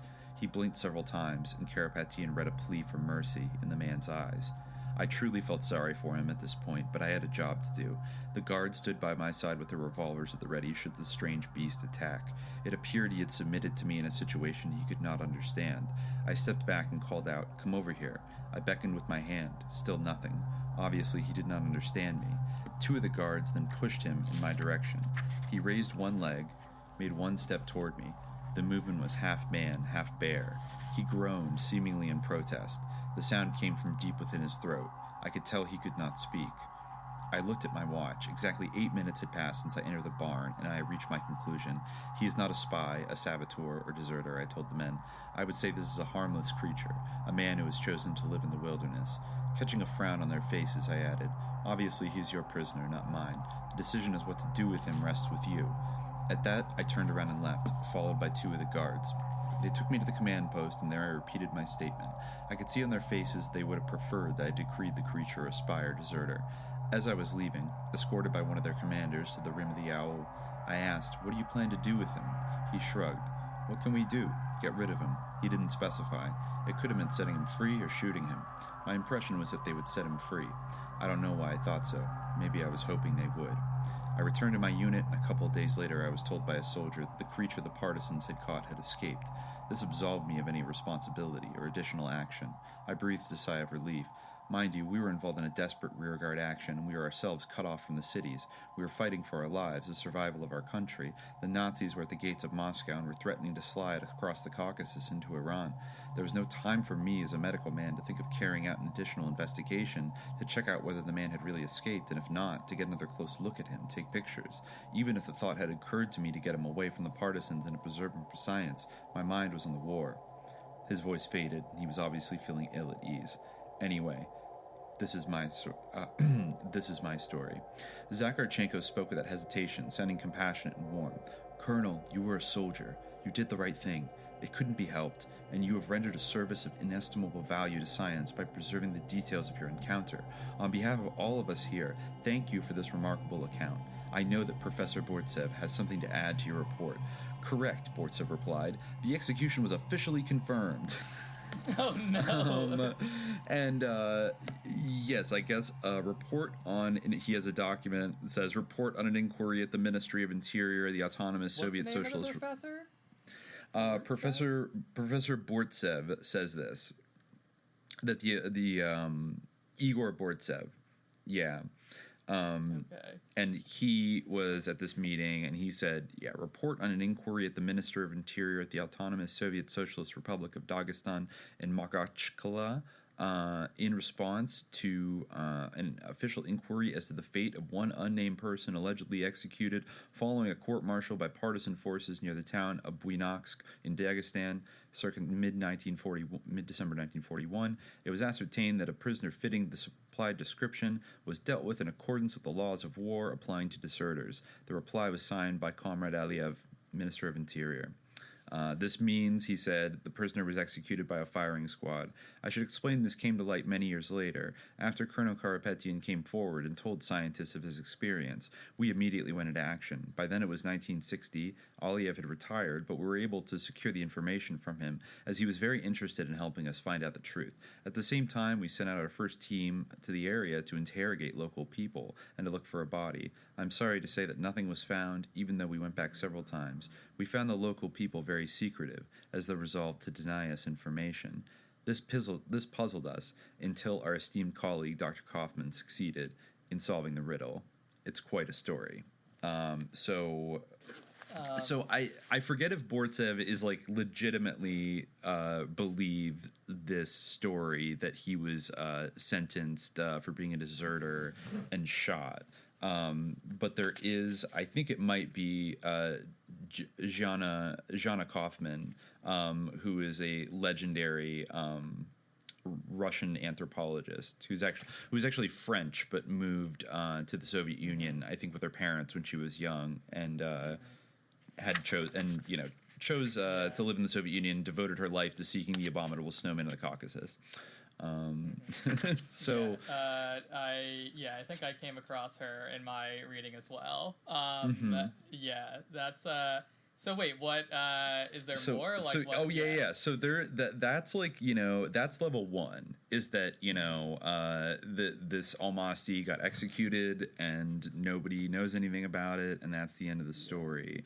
But you can already pick up on like some of the themes, the themes of course like extermination, like all this stuff, like and the secrecy around the fate of this Almasty, and it seems quite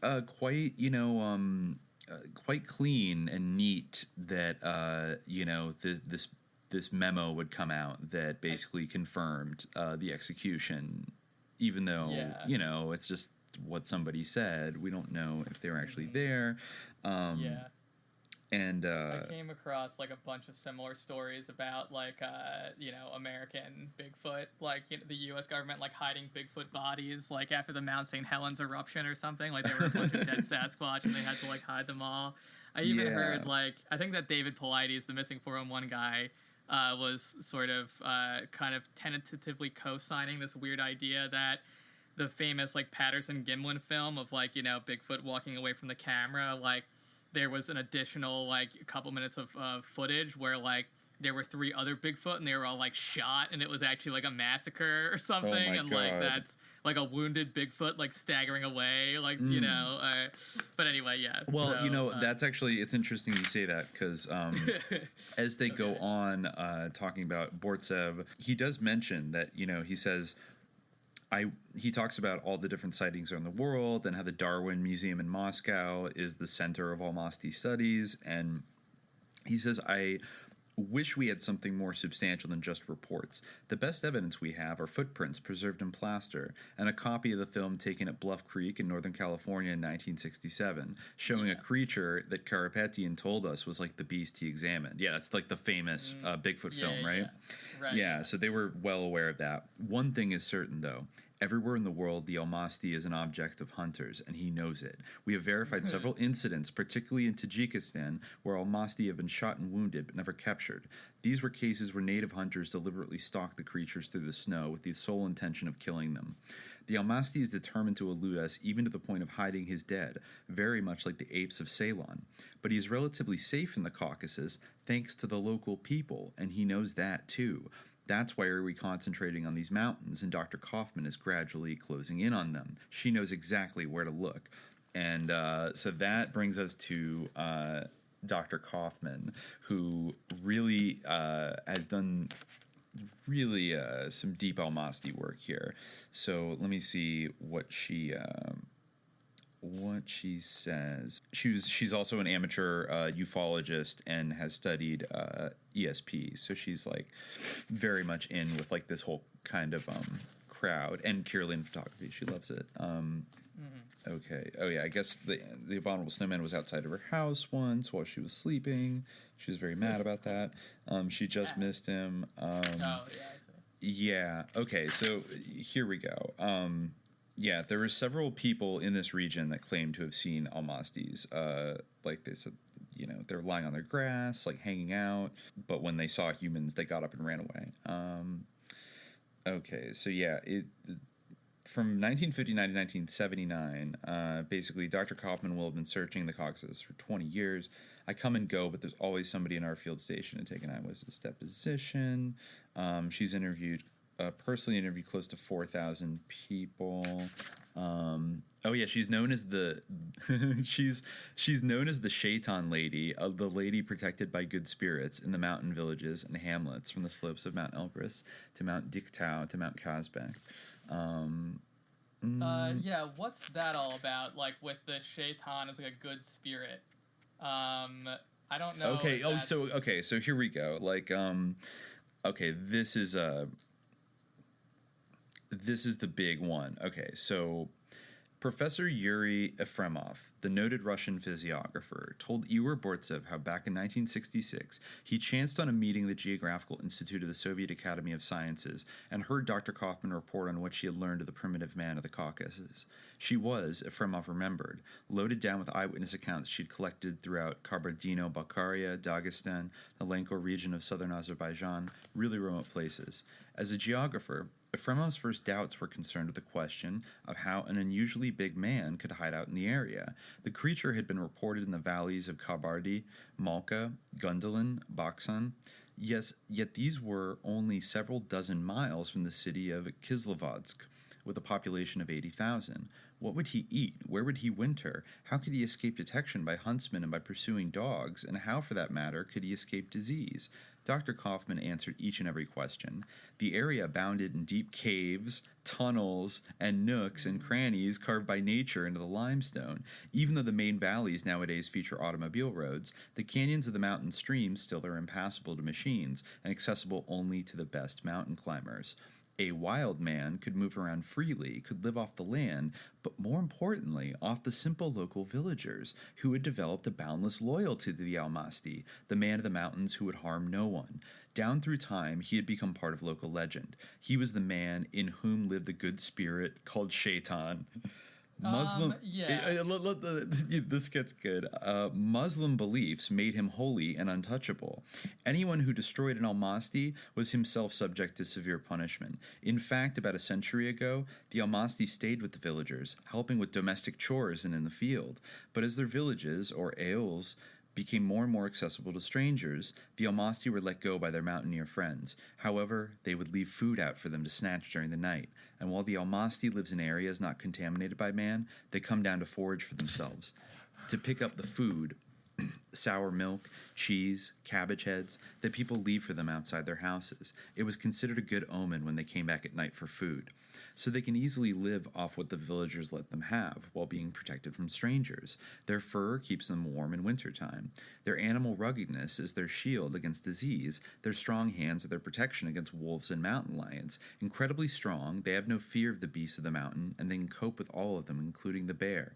They have adapted themselves to night living. They can see at night as well as any other animal.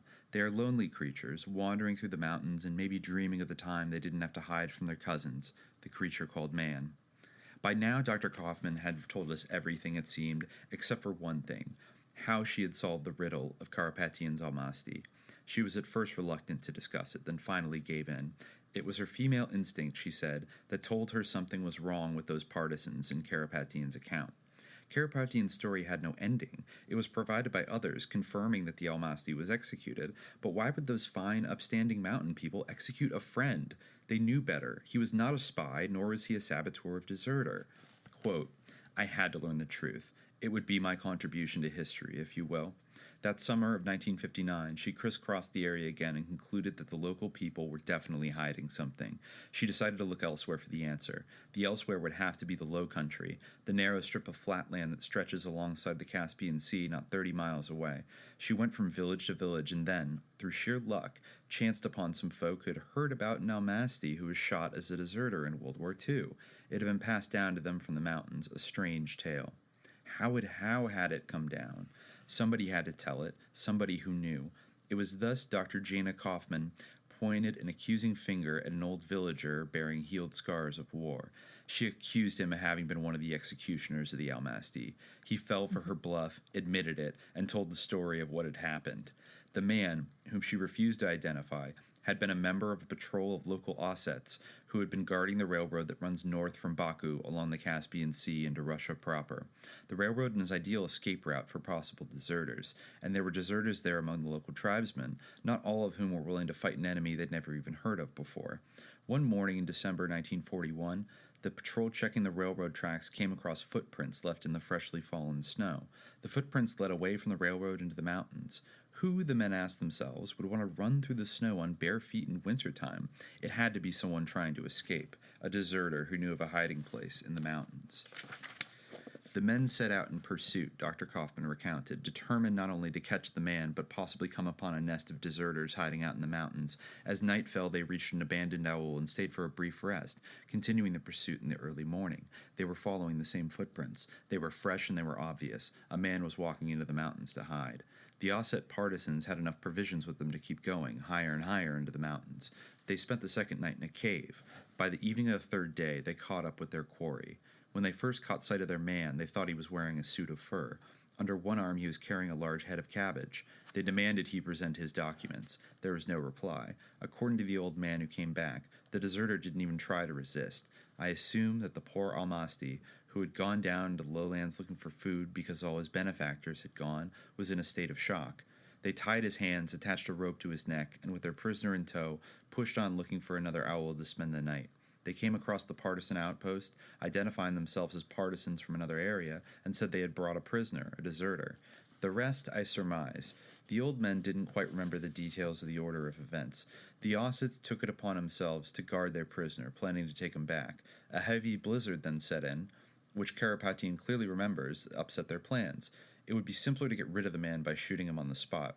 After all, he was their captive. He belonged to them. I like to assume that whatever local people there were among the partisans at this outpost knew or realized that the prisoner was an Almasty. I would say that only a few of the men up there knew about the prisoner anyway. By the same token, the Ossets of the patrol, being lowland people, had never dealt with an Almasty, a warlike tribe and heathens who became Christians a mere 100 years ago. They would have no knowledge of Muslim legends about the man of the mountains. Anyway, they obviously decided not to bother taking the weird deserter back, shot him, then made out a report about a court-martial and firing squad execution.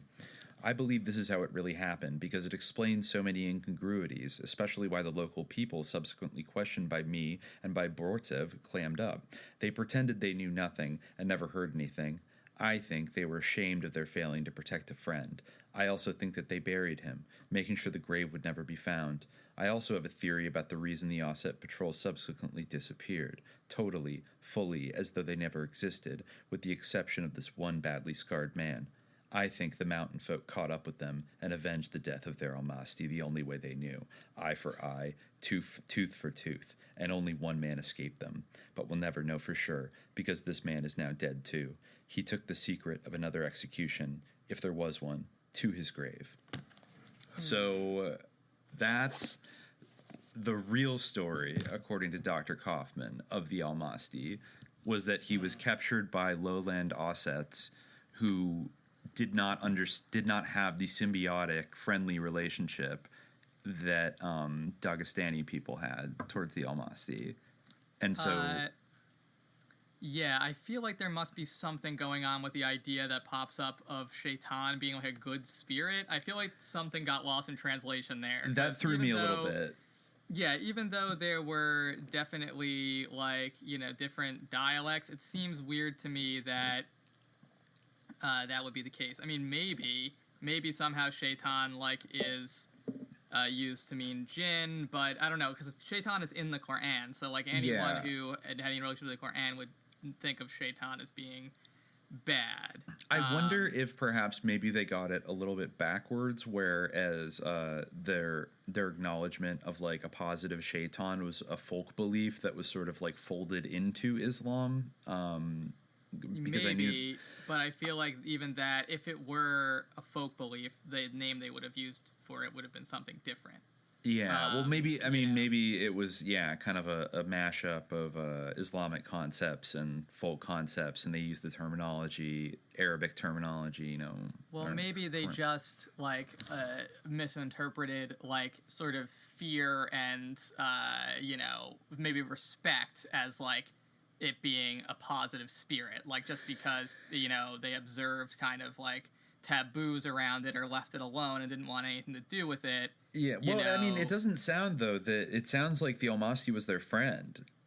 And they said that the legend of the man in the mountain who would never hurt, you know, a human soul, who was peaceful, and they would leave out, you know, heads of cabbage and food for them. And the Almastis used to live in their villages and help with tasks and things like that. Yeah. But then when, you know, like transportation networks kind of started to get, villages got more connected, they receded back to the mountains, but they would come down, and people said it was like good fortune to leave out some food. Like, it's really sweet. I don't know, like the idea of like waking up and seeing like an empty plate on like your windowsill and like knowing the Almasty came down and like grabbed your food or something. Like it really harks back to what you were saying earlier about the symbiotic relationship of like protection and like it is like a brother, like an old brother or something, like out in the mountains that's kind of like looking out for you in a weird way. And so like the Dagestanis would like never, they would know the nature of an Almasty, and they would never do something like, you know, just shoot it and leave it behind. There must be something, because I don't think that even if it were like, I mean, obviously there's all sorts of like Islamized folk beliefs, but the term shaitan like would not be used for something positive. I don't think. Like the only example I can think of that's kind of like that is Yazidis, who kind of exactly Iblis, right? Yeah, well, yeah, they have kind of different beliefs. I don't necessarily know if they see themselves as being Muslim. I don't really think that they do. No, they don't. And they don't. and they don't necessarily call what they. There's rumors that maybe they do, but really, like, the rumor is that what I've heard is that they don't use the term shaitan, and that they don't actually, like, refer, or even use the sound, because that would be, or anything that sounds kind of like shaitan, because it's considered to be, like, a ban or a taboo, maybe because there's an association with Taos or whatever. But, I mean, it's a strange usage of the term, and also calling Dr. Kaufman Shaitan Lady. As a positive affectation. It almost makes me think like they, exactly. It almost makes me think like, oh, they love me. They're calling me Shaitan Lady, and like, I don't know. Though. I think, but to get to like the substance of like what she was kind of reporting there was that they did have like a positive relationship with the Almasty, and whatever they called him, they viewed him as like a positive entity that should be coexisted with and should not be hunted down. And there, of course, like I think they said in Tajikistan there were hunters that would like man can't really be trusted. It's only these kind of small community, these tightly knit communities that they can build a kind of relationship with, but like strangers tend to want to kill them, so they tend to run away. Well, I feel like there's also obviously like a huge like tension between like malevolence and positivity, even like with the old hunter. The old hunter in the sort of Indonesian practice or belief can kind of have like a malevolent aspect, or obviously he can also be helpful. If you compare like the Yowie in like Australia to like Bigfoot is usually like pretty kindly, or at least has a kindly aspect, whereas the Yowie is more like cannibalistic. Like even within like North American like Bigfoot beliefs, there's this sort of Harry and the Hendersons type Bigfoot versus scary Wendigo type Bigfoot. So I wonder if there might have been that, like the whole mention of shaitan makes me think that there's something going on there, like, because it's just very, very peculiar. And I wonder if there's, like, something being kind of lost in translation or, like, misunderstood. Like, I don't know. But it sticks out, though. But, But I think that idea of, they at least... So these researchers seem to have at least gotten a little bit closer to the idea of a kind of social role of like an Almasty or a Bigfoot, not just being like a cryptid, animal running around, that it it was like integrated with the society. And that it's not that it's like not that weird and rare in certain mountainous regions of Central Asia for like rural villagers to encounter Almasty all the time.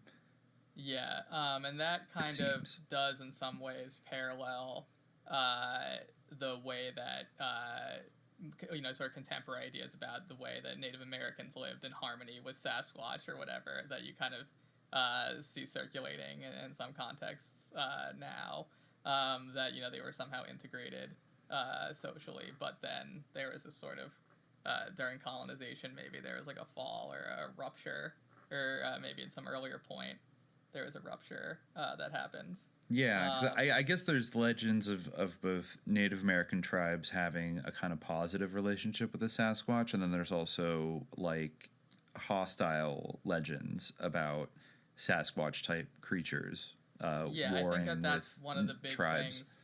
Yeah, I mean, they are like jinn in a way, where like there can be good or kindly jinn, but they're also of course scary. They can give you sort of power, but there's also like a frightening aspect to them. But in a lot of the time, people, if they're seen as peaceful, there's an impression that they people who are like foreign or outside, like others maybe have like are closer to them. Than, the sort of civilized people.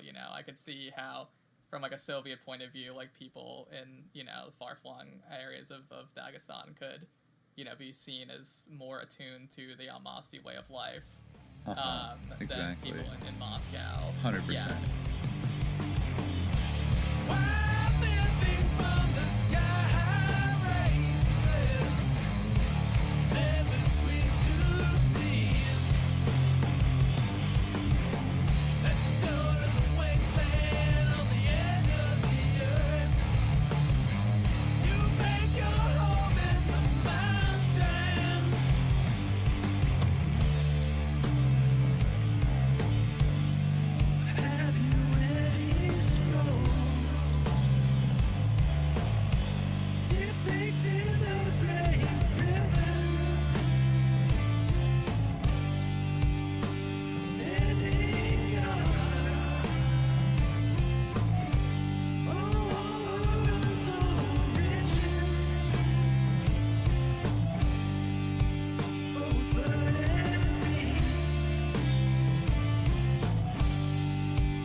Start to, you know, talk about like the intrigues in Nepal, and maybe, you know, because not long after this Almasty incident, the United States government, including Allen Dulles to some degree. Well, Allen Dulles like had a weird remark about it, but this is actually a good place to quote Brian Regal again, because he goes into this pretty well. He actually has a little section called The CIA and the Snowman that covers like some of the stuff, particularly Thomas Slick and some related figures.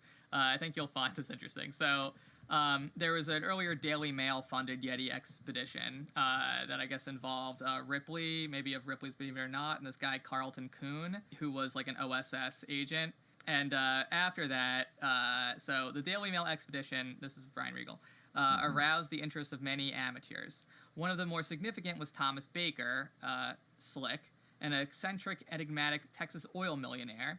Slick had an interest in monsters, and he financed a number of expeditions looking for the Yeti and Sasquatch. In fact, Slick's passion and largesse helped many of the early founders of anomalous primate research, including René Dachinden and Peter Byrne, pursue their work. Slick's largesse would also be a source of frustration at times. Slick had been drawn to Asia and its mysteries since childhood. He traveled to the region several times and heard legends and rumors of the Yeti. Besides monsters, international politics fascinated Slick. Though born in Texas and holding a lifelong attachment to the Lone Star State, he had a cliched Eastern elite establishment upbringing, including Yale University and membership in the Skull and Bones fraternity. Okay. Just get ready. He moved in the same mid-20th century circles that produced future CIA director Allen Dulles, conservative publishing mogul Henry Luce, and other proponents of the American century ideal, including both Presidents Bush. He traveled through Nazi Germany and Soviet Russia in the 1930s, later developing a taste for Nazi memorabilia. Politically a moderate conservative Republican, Slick's ideas were given a quirky temper by an interest in global peace studies, and by an almost utopian liberal notion of bringing the world together through the expansion of the human mind rather than the brute force of so many of his peers advocated.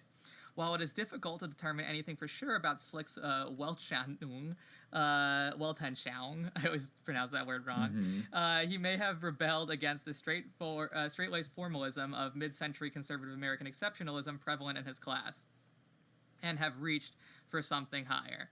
He articulated such sentiments in Permanent Peace. Slick argued for the United States to join with other nations, including those of the communist bloc, to create a kind of world police force to help ensure peace and stifle war. In addition, the United States would have to give up some sovereignty in global matters, even some of its overseas possessions. It would have to, along with all the other nations who had them, reduce and eventually eliminate its nuclear arsenal. To further this end, Slick sponsored the 1961 Conference to Plan a Strategy for Peace, held in New York at Columbia University. The discussions included such notions as that the government of the People's Republic of China be drawn into full participation in the international community. He also founded a series of metaphysical institutes, including the Mind Science Foundation of San Antonio, Texas. Along with these interests, he dreamed of monsters. Stirred by the Daily Mail expedition, Slick contacted a number of individuals about mounting an expedition of his own. In 1956, he made an initial visit to the area to get the lay of the land and talk with locals. While speaking with Tenzing Norgay of Everest fame, he learned of Peter Byrne, also trying to get an expedition going. Born in Ireland, Byrne had been a tea grower in India who, like so many other Europeans and Americans, became obsessed with the Yeti legend and was determined to find one. He left Asia for Australia, where he worked as a journalist and at drumming up financial support for a Yeti expedition. Byrne proved to be one of the most adept of the monster hunters at getting financing for the quest. In 1956, he returned to Nepal, and he and Slick eventually met and agreed to work together. Biographer Lauren Coleman is convinced that Slick and Byrne probably worked for the CIA in some capacity. Slick's niece, Catherine Nixon Cook, dismisses such claims, saying there's nothing referring to the CIA in Slick's papers. The CIA, I guess, also, I did find this weird document that was declassified by the CIA that was responding to some kind of weird allegation, and I could not determine what the allegation was. But it had to do with Klaus Barbie, who was like a Nazi war criminal. And I guess it was in 1983 that they wrote this memo. So you had mentioned that it was around Contra time. Yeah, I also didn't realize that Thomas Slick died in a private plane crash in 1962. His plane broke up in the air, just like Gary Caridori's. Did it really? Yes, it did. I think so. Yeah. I think it was the same thing where his plane kind of just broke up in the air. Yeah. You found this. Yeah, it disintegrated in flight. Wow. Okay. Yeah, just sometimes happens. I mean, it's funny how his plan sounded like literally like one world government, folks. Yeah. They're gonna bring the UN patrolling our streets. They're giving sovereignty to China, folks. But back when the Soviet Union was still around, and even before the Sino-Soviet split, maybe that was the beginning of the seduction operation to get China to be like, come on, come over to our side. Maybe. He was involved in some heady activities. Yes, he was. And it got even more sus when he got this memo. I kind of want to read this memo from 1903. Yeah, by all means. Just read. We are lacking crucial context, but it's memorandum. We don't know what the allegation was, but they responded to it. They also disavowed his links with them. They did, but he was suspected by many, including a lot of the people who worked with him. Of being, I mean, maybe they were projecting because a lot of them were CIA spies, but a lot of the other Bigfoot and Yeti people were like, this guy's a sus, spook. And kind of enamored with Nazis. And yeah, I mean, he did love Nazi memorabilia. Like Aquino. Okay, so the subject of this memo is redacted. Possible allegations regarding Nazi war criminal Klaus Barbie. 1. In researching the allegation made by Mrs. Jerry Walsh regarding the connection between Thomas Slick and Klaus Barbie, the following is the results of traces on Slick. Date and place of birth, May 1916, Clarion, Pennsylvania. Graduated from Yale, 1938. 1940, founded the Southwest Research Institute. 1946, founded the Institute of Inventive Research, which was an offshoot of the Southwest Research Institute. Both are located in San Antonio, Texas. In April 1953, he met with then CIA Director Dulles and proposed that CIA pay for establishing Institute of Inventive Research offices in Europe and Asia. Slick was advised that CIA did not need offices of this type, so his request for funds was denied. In 1957, Slick discussed funding with Life magazine, Henry Luce, Skull and Bones, via the San Antonio Zoo to go to Nepal to study the abominable snowman. In October 1958, Slick requested CIA to subsidize offices of scientific exchange. This request was denied. In October 1959, Slick attended the Third Conference for Strategy and Peace in Warrentown, Virginia. This entry represents the last information that we have on Slick. 2. From DCD files, it was noted that Slick's contacts with CIA were attempts to obtain funding from one of his schemes or institutes. There is no record of any official relationship between Slick and CIA. However, CIA had periodic contacts with him between January 1950 and October 1959. According to DCD files, Slick served in the U.S. Navy from 1942 to 1946. Theater unknown. What? Okay. Since Slick was personally known to former director Dulles, this association may have developed during World War II. 3, the French branch traced Mrs. Jerry Walsh with negative results. And that's it. It doesn't say what the allegations were. We've had trouble finding it, but like around Thomas Slick, Klaus Barbie, and his his secretary Jerry Walsh, but nothing. I could find nothing. It's very odd that the CIA itself, by looking up the files, that said that Slick served in the Navy from 42 to 46, same branch as H.W. Bush. They might have almost been like in the same class or just like a couple years apart. Like graduated 38. I mean, he was personally known to Alan Dulles. But how do you know theater unknown and it says this association they're knowing each other may have developed during World War II, which makes it sound like Slick was probably doing OSS stuff. Maybe he did O&I or something like that. Get embroiled with Carlton Kuhn, who was I just wanted to read this quick Alan Dulles little quote, which is from an interview I guess he did with John Chancellor about the CIA. Actually, it's a kind of little funny thing. He said, as John Chancellor says, as far away as Tibet, where rebels fight the Chinese communists, there is CIA assistance. If it would benefit our side, the CIA would recruit the abominable snowman. And Alan Dulles replies, very seriously, I am not going into the Tibet situation because I would be going beyond what even I know about it. I do think there are times when supporting movements is one of the best ways of preventing communists from taking over, and that has to be done from time to time. And John Chancellor then asks, this is just a good quote, Mr. Dulles, do the Russians have a CIA? And he replies, the KGB is one of the most sinister organizations that was ever organized. Thank you. And he asks, do they spend a lot more on this kind of activity than we do? And he goes, oh, they must. Do we have an application of morality in our activities that they don't? And he said, far more than they do, yes. And then this is great. He goes, someone asked, could you talk more on that? Explain how we have more morality? And he goes, well, only as far as I know, we don't engage in assassinations and kidnapping, things of that kind. As far as I know, we never have. Wow. That's pretty good. But anyway, pretty weak argument there. But anyway, so to go back to Tom Slick. So as you said, he tried to get Life magazine for some money, and they offered him $25,000 up front for the rights to any photos he took of the monster. And they also separately approached Carlton Kuhn, who was a very sus guy who had previously been in the OSS, and he was an anthropologist additionally. And he had actually done anthropological work as a cover, in German-occupied Morocco. And his anthropological work was extremely racist and controversial even for the time.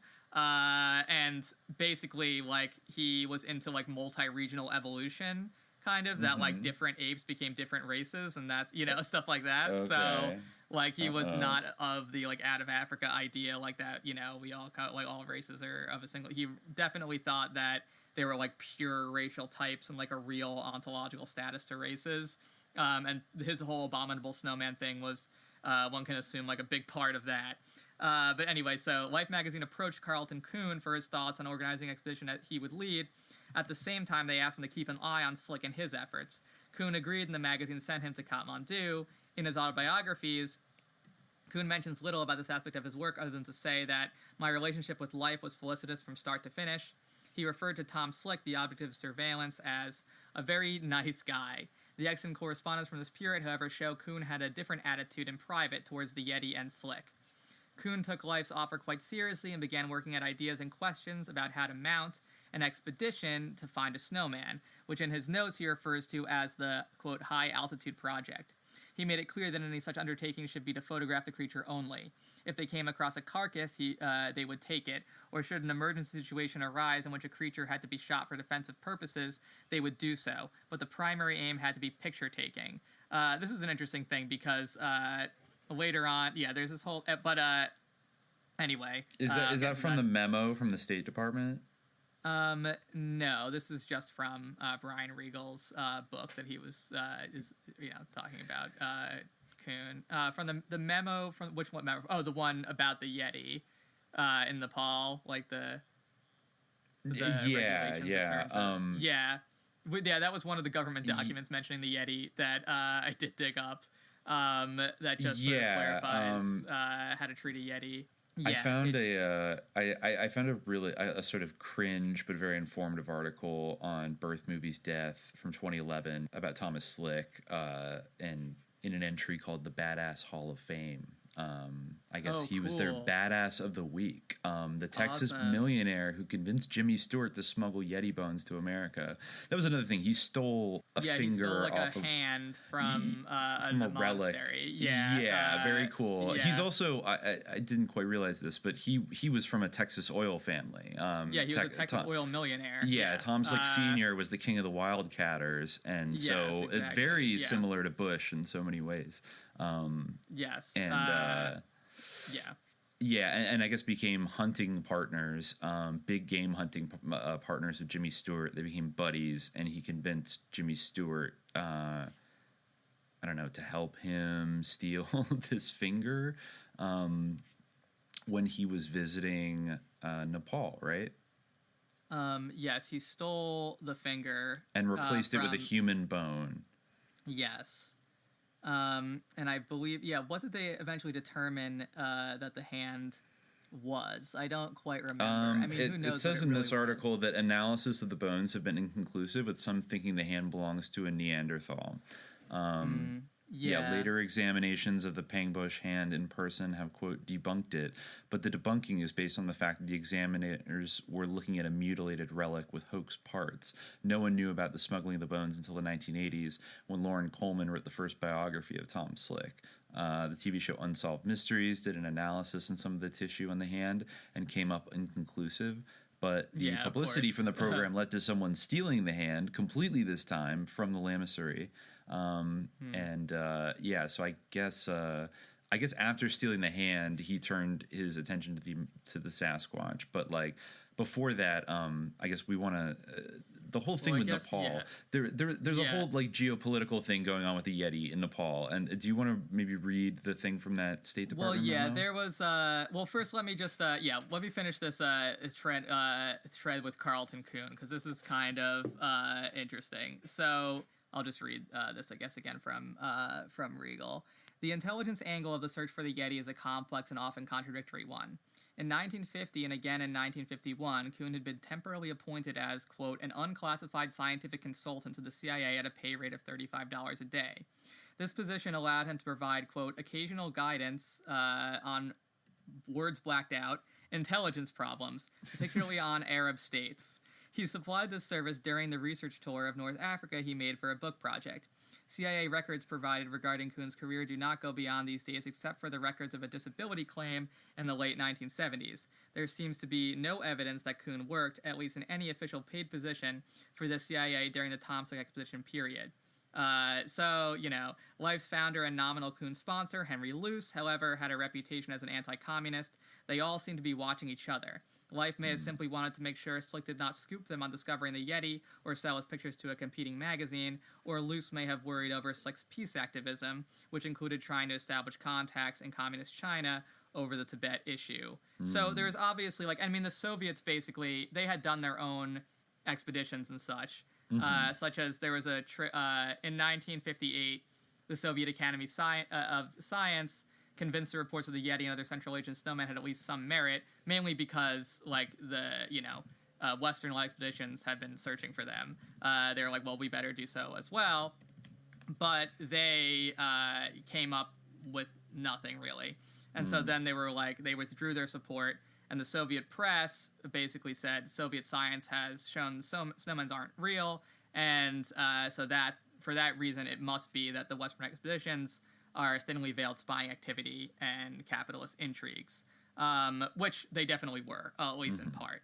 And the Nepal memo, that's one kind of interpretation of that State Department document about the Yeti, because it kind of, basically what they establish is they say, these are, it's from 1959, it's from the American Embassy in Kathmandu, and it gives a reference to an embassy in New Delhi, and it's the subject is regulation governing mountain climbing expeditions in Nepal relating to Yeti.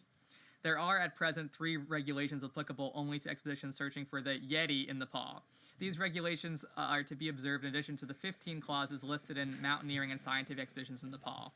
The 3 regulations are as followed. Royalty of 5,000 rupees, Indian currency, will have to be paid to His Majesty's government of Nepal for a permit to carry out an expedition in search of Yeti. I think I said rubies, like gems, but rupees, obviously. In case Yeti is traced, it can be photographed or caught alive, but it must not be killed or shot at except in an emergency arising out of self-defense.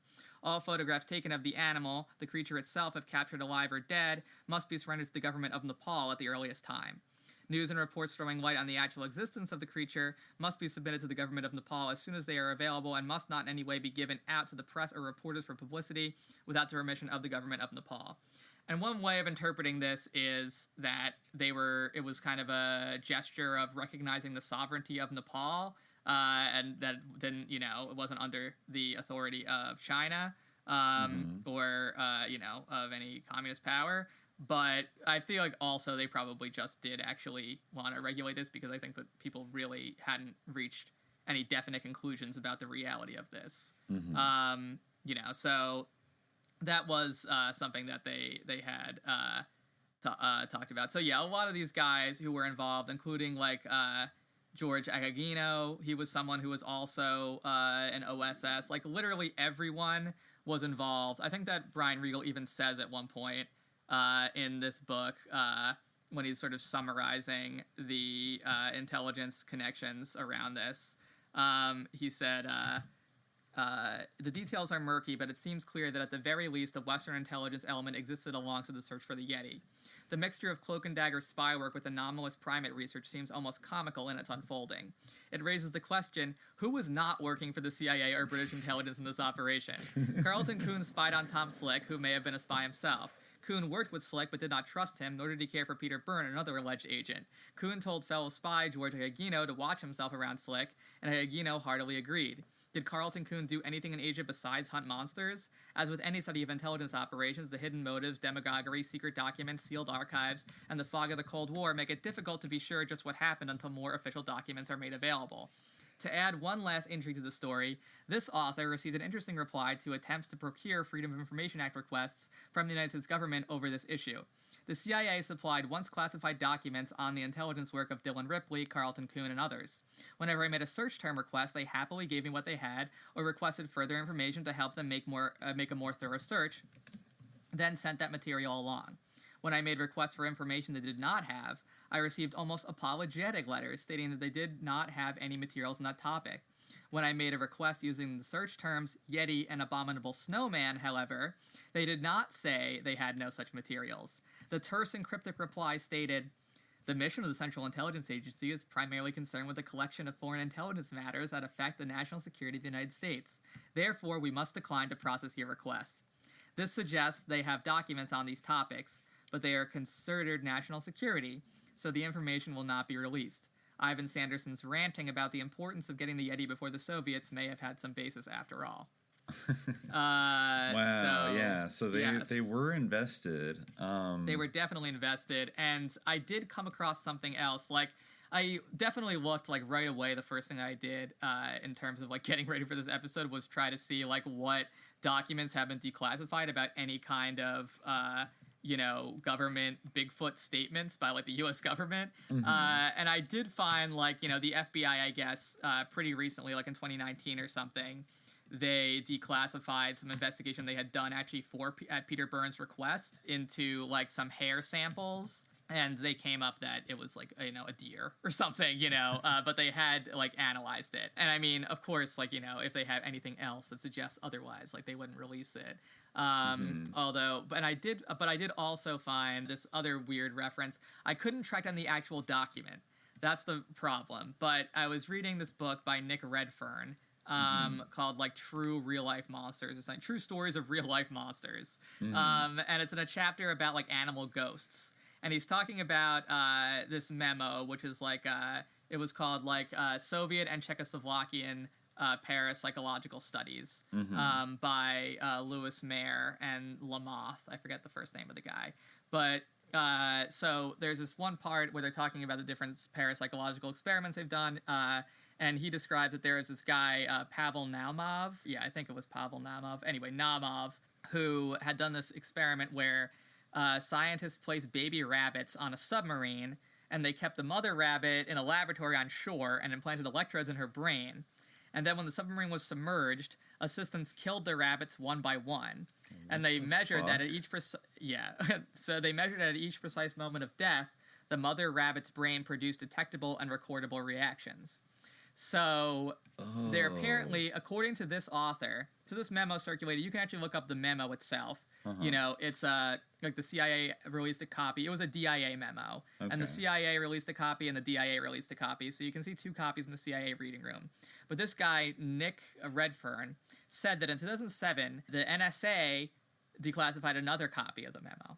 And there was a brief handwritten note under this part about the rabbits that said, "A better understanding of Naumov's work might make our Bigfoot archives clearer. Can Wenner look into this further?" That's what Nick Redfern says. Ooh, I looked around for this copy. Yeah, right? I looked around for this, and I could not find this copy of the memo. So, like, maybe this dude is, like, a complete hack and just, like, is making stuff up. But I don't honestly think that... I tend to doubt that he just invented this. But I could not find this copy of the memo. I looked around for it. I even went on Bigfoot Reddit and asked, like, you know, can anyone find this? Someone downvoted me, and, like, hello, excuse me. It's so annoying because, like, what they're upvoting is like, I made a Bigfoot coffee mug and like stuff like that. Like, I'm I'm participating in capitalism through my fetishization of this wild creature that doesn't participate in capitalism. Like, but anyway, okay, so wait, unpack that real quick in terms of the implications of that research.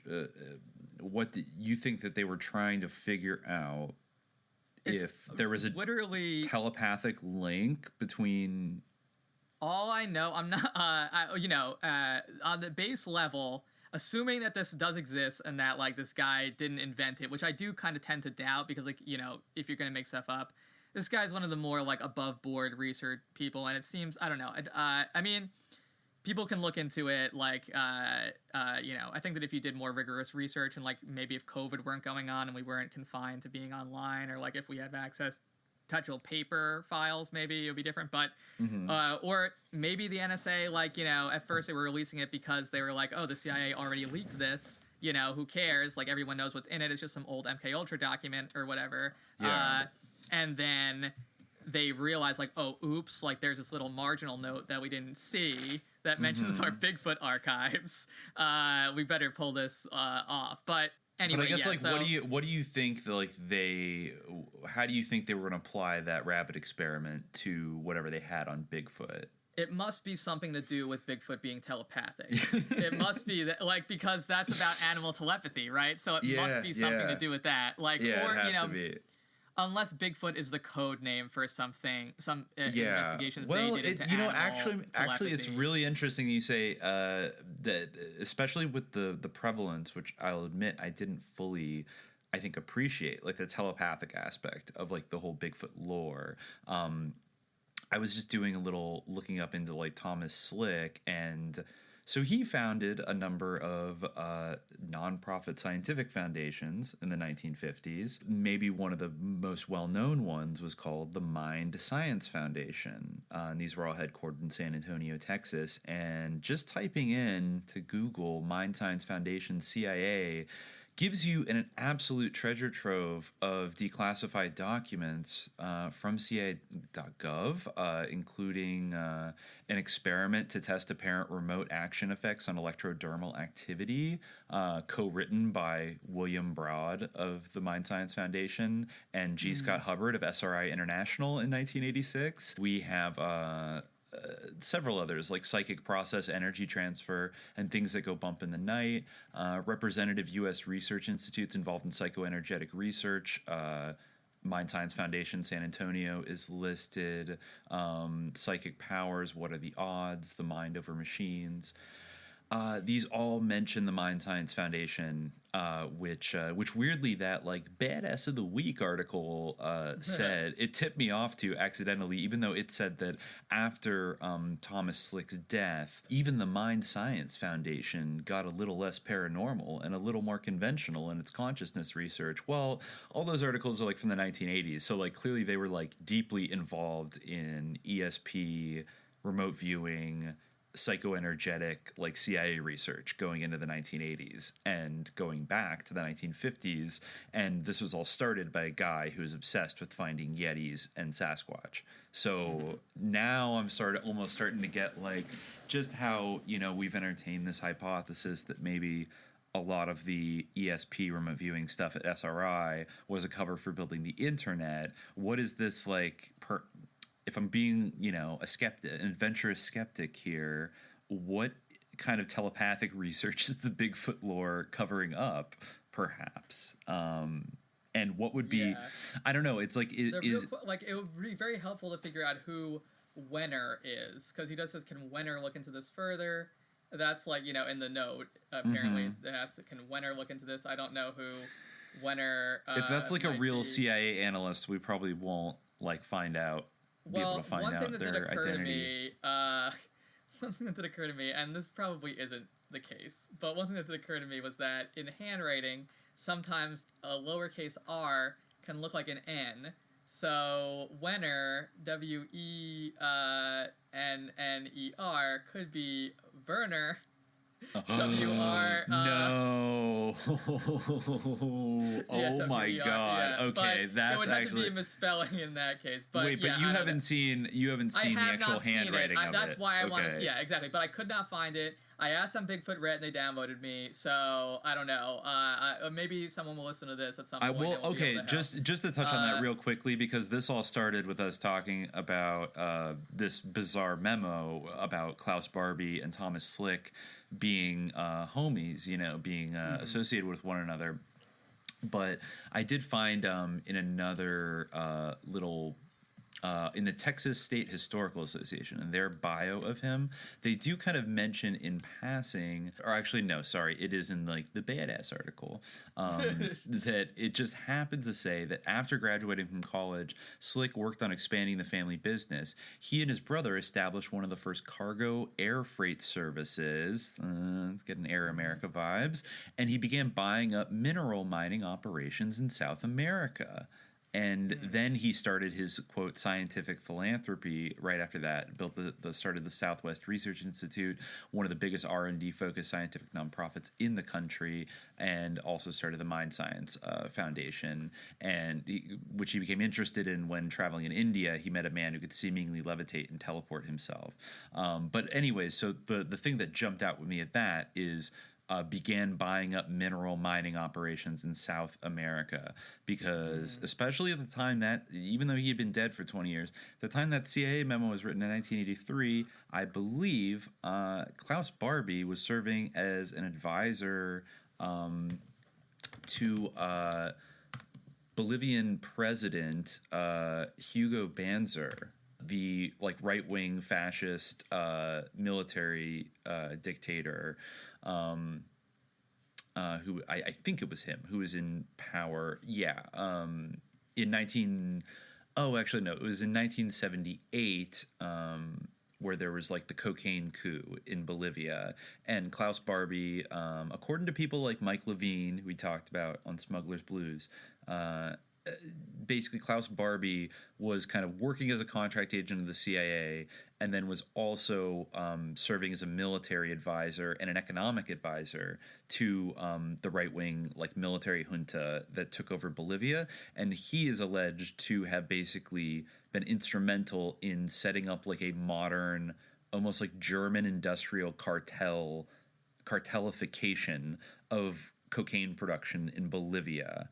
And presumably this business model spread to Colombia shortly thereafter and sort of coalesced into like the Pablo Escobar drug cartel, and like systematized like the mass production of cocaine, which of course would come in handy in the 80s. But anyways, just kind of interesting that he was poking around South America with Klaus Barbie, who was also floating around South America. And Thomas Slick also had some episodes in British Guiana, which eventually would be, you know, Jonestown, all kinds of strange. That memo is very strange. I just want to know what Jerry Walsh said. Again, there's a lot of missing pieces here, where it's like, did she say that Klaus Barbie and Tom Slick were connected through the CIA? She must have, because otherwise it wouldn't have been relevant to them. I would imagine it would have to be, because if you look at like the milieu of like his scientific research and his friendship with Alan Dulles, like he seems to be part of this like international underground Reich kind of network. Same as Bush and Dulles and everything. And interestingly, like I looked up, the Mind Science Foundation is still around today, and now one of the programs on their website is like exploring like brain implants. And like Neuralink type stuff. Electrodes on the rabbit, I guess. I mean, as Kewane Lapseris, Master of Science, author of the Sasquatch People and their Interdimensional Connection, said, they are the ultimate spies, if you will. They're incredible mind readers, these forest giants. So wow, it makes sense. We found ourselves in these thorny in this very thorny place again, of all these ops like kind of converging on each other, but now we can throw Bigfoot into the mix.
There's something going on. I was saying about how, this might actually be a good segue to the missing 411 type stuff. Okay. Because that's another funny kind of wrinkle to all this, is that, when you get to the Bigfoot cover-up stuff, because that's like what, I feel like the main thrust of a lot of that stuff is. But like because what, is the involvement here. It's funny, I was kind of mentioning before we started recording that, like, in a lot of these, Bigfoot-related conspiracy theories, it's funny how it's, like, kind of a sort of recursion or, like, a miniature scale version of the other conspiracies, because, like, instead of, like, the FBI or the NSA being the main villains, it's always, like, the National Park Service or whatever, Fish and Wildlife, the Bureau of Fish and Wildlife. Yeah, it's interesting, that FBI thing, because, so I will say this, the Army Corps of Engineers, I did find, they came out with a document where they were sort of talking about Bigfoot as a speculative creature, something to consider, it's referenced in some of their materials. And they do say that, the FBI has these hairs. In fact, I think that it was even David Paulides, the missing 411 guy, in his book, who made a note of that brought it to my attention. Let me look up the Hoopa Bigfoot, because I think that's where he talks about it, the Hoopa Project, Bigfoot Encounters in California. Okay. You might be interested in that book, but of course. But anyway, so he talks about how there's an Army Corps of Engineers atlas that they put out in 1975, same year as the that memo Soviet and Czechoslovakian parapsychological discoveries. It says, the very existence of Sasquatch, or Bigfoot as it is sometimes known, is hotly disputed. Some profess to be open-minded about the matter, although stating that not one piece of evidence will withstand serious scientific scrutiny. Others, because of a particular incident or totality of reports over the years, are convinced that Sasquatch is a reality. Alleged Sasquatch hair samples inspected by FBI laboratories resulted in the conclusion that no such hair exists on any human or presently known animal for which such data are available. So that completely contradicts what the FBI said in the same year about Peter Byrne. I guess maybe it was 1977, because there are FBI documents that they disclosed that you can read online if you look up FBI Bigfoot documents. We'll put them in the show notes too. But yeah, Peter Byrne wrote to them in 1976, and he said, I have received your letter. They wrote back to him. I received your letter of November 24th requesting an FBI laboratory analysis of 15 unidentified hairs and tissues. The FBI laboratory conducts examinations primarily of physical evidence for law enforcement agencies in connection with criminal investigations, occasionally on a case-by-case basis in the interest of research and scientific inquiry. We make exceptions to this general policy. With this understanding, we will examine the hairs and tissue mentioned in your letter. And what ultimately this leads to is that they say it's a deer.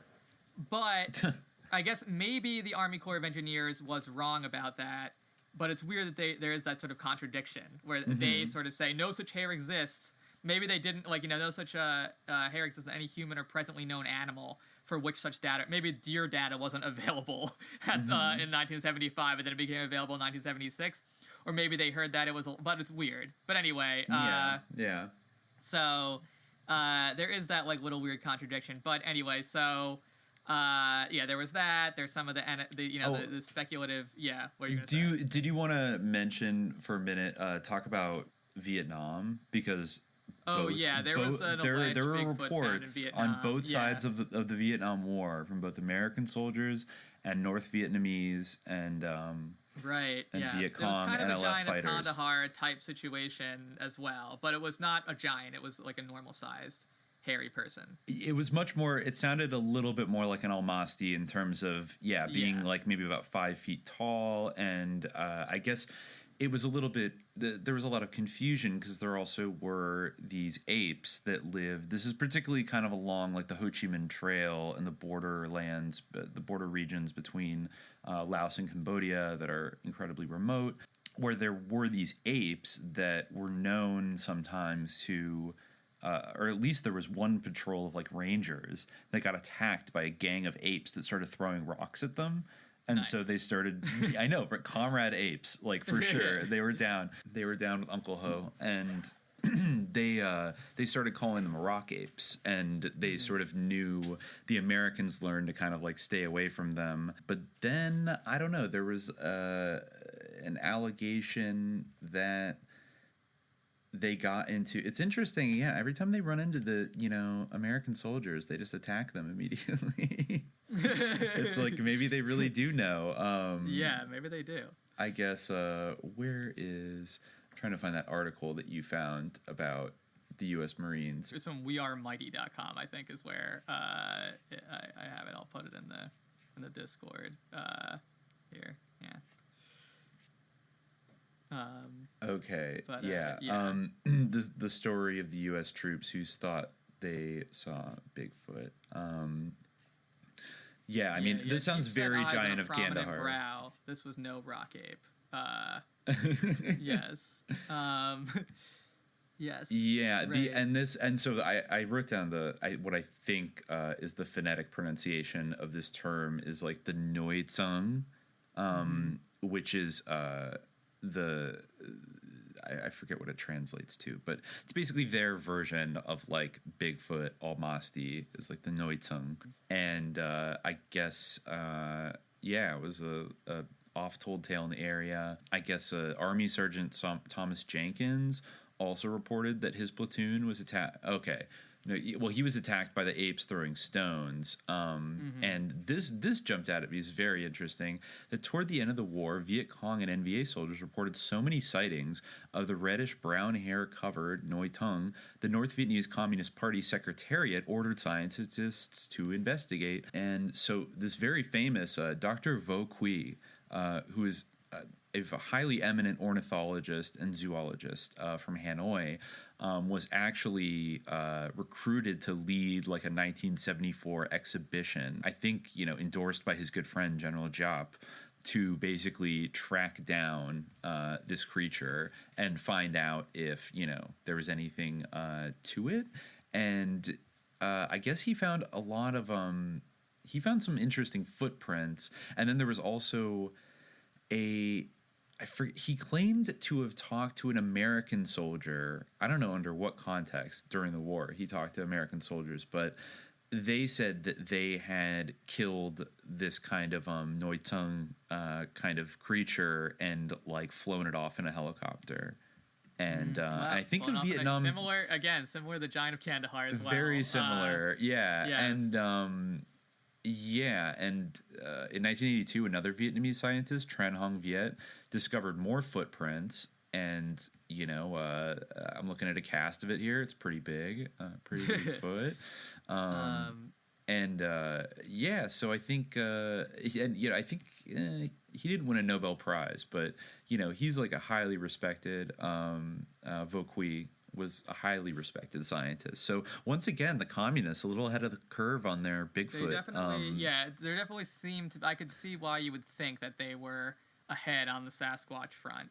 Though they weren't ahead enough because I guess whatever psychic advantages that would have conveyed, it seems like the United States got those.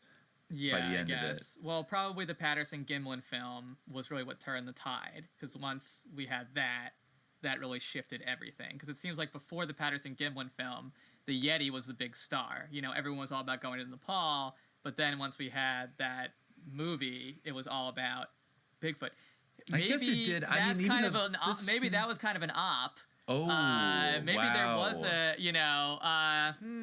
kind of like going to the moon. Like, if you can't do it for real, then make it look like we did it, and then take all the attention.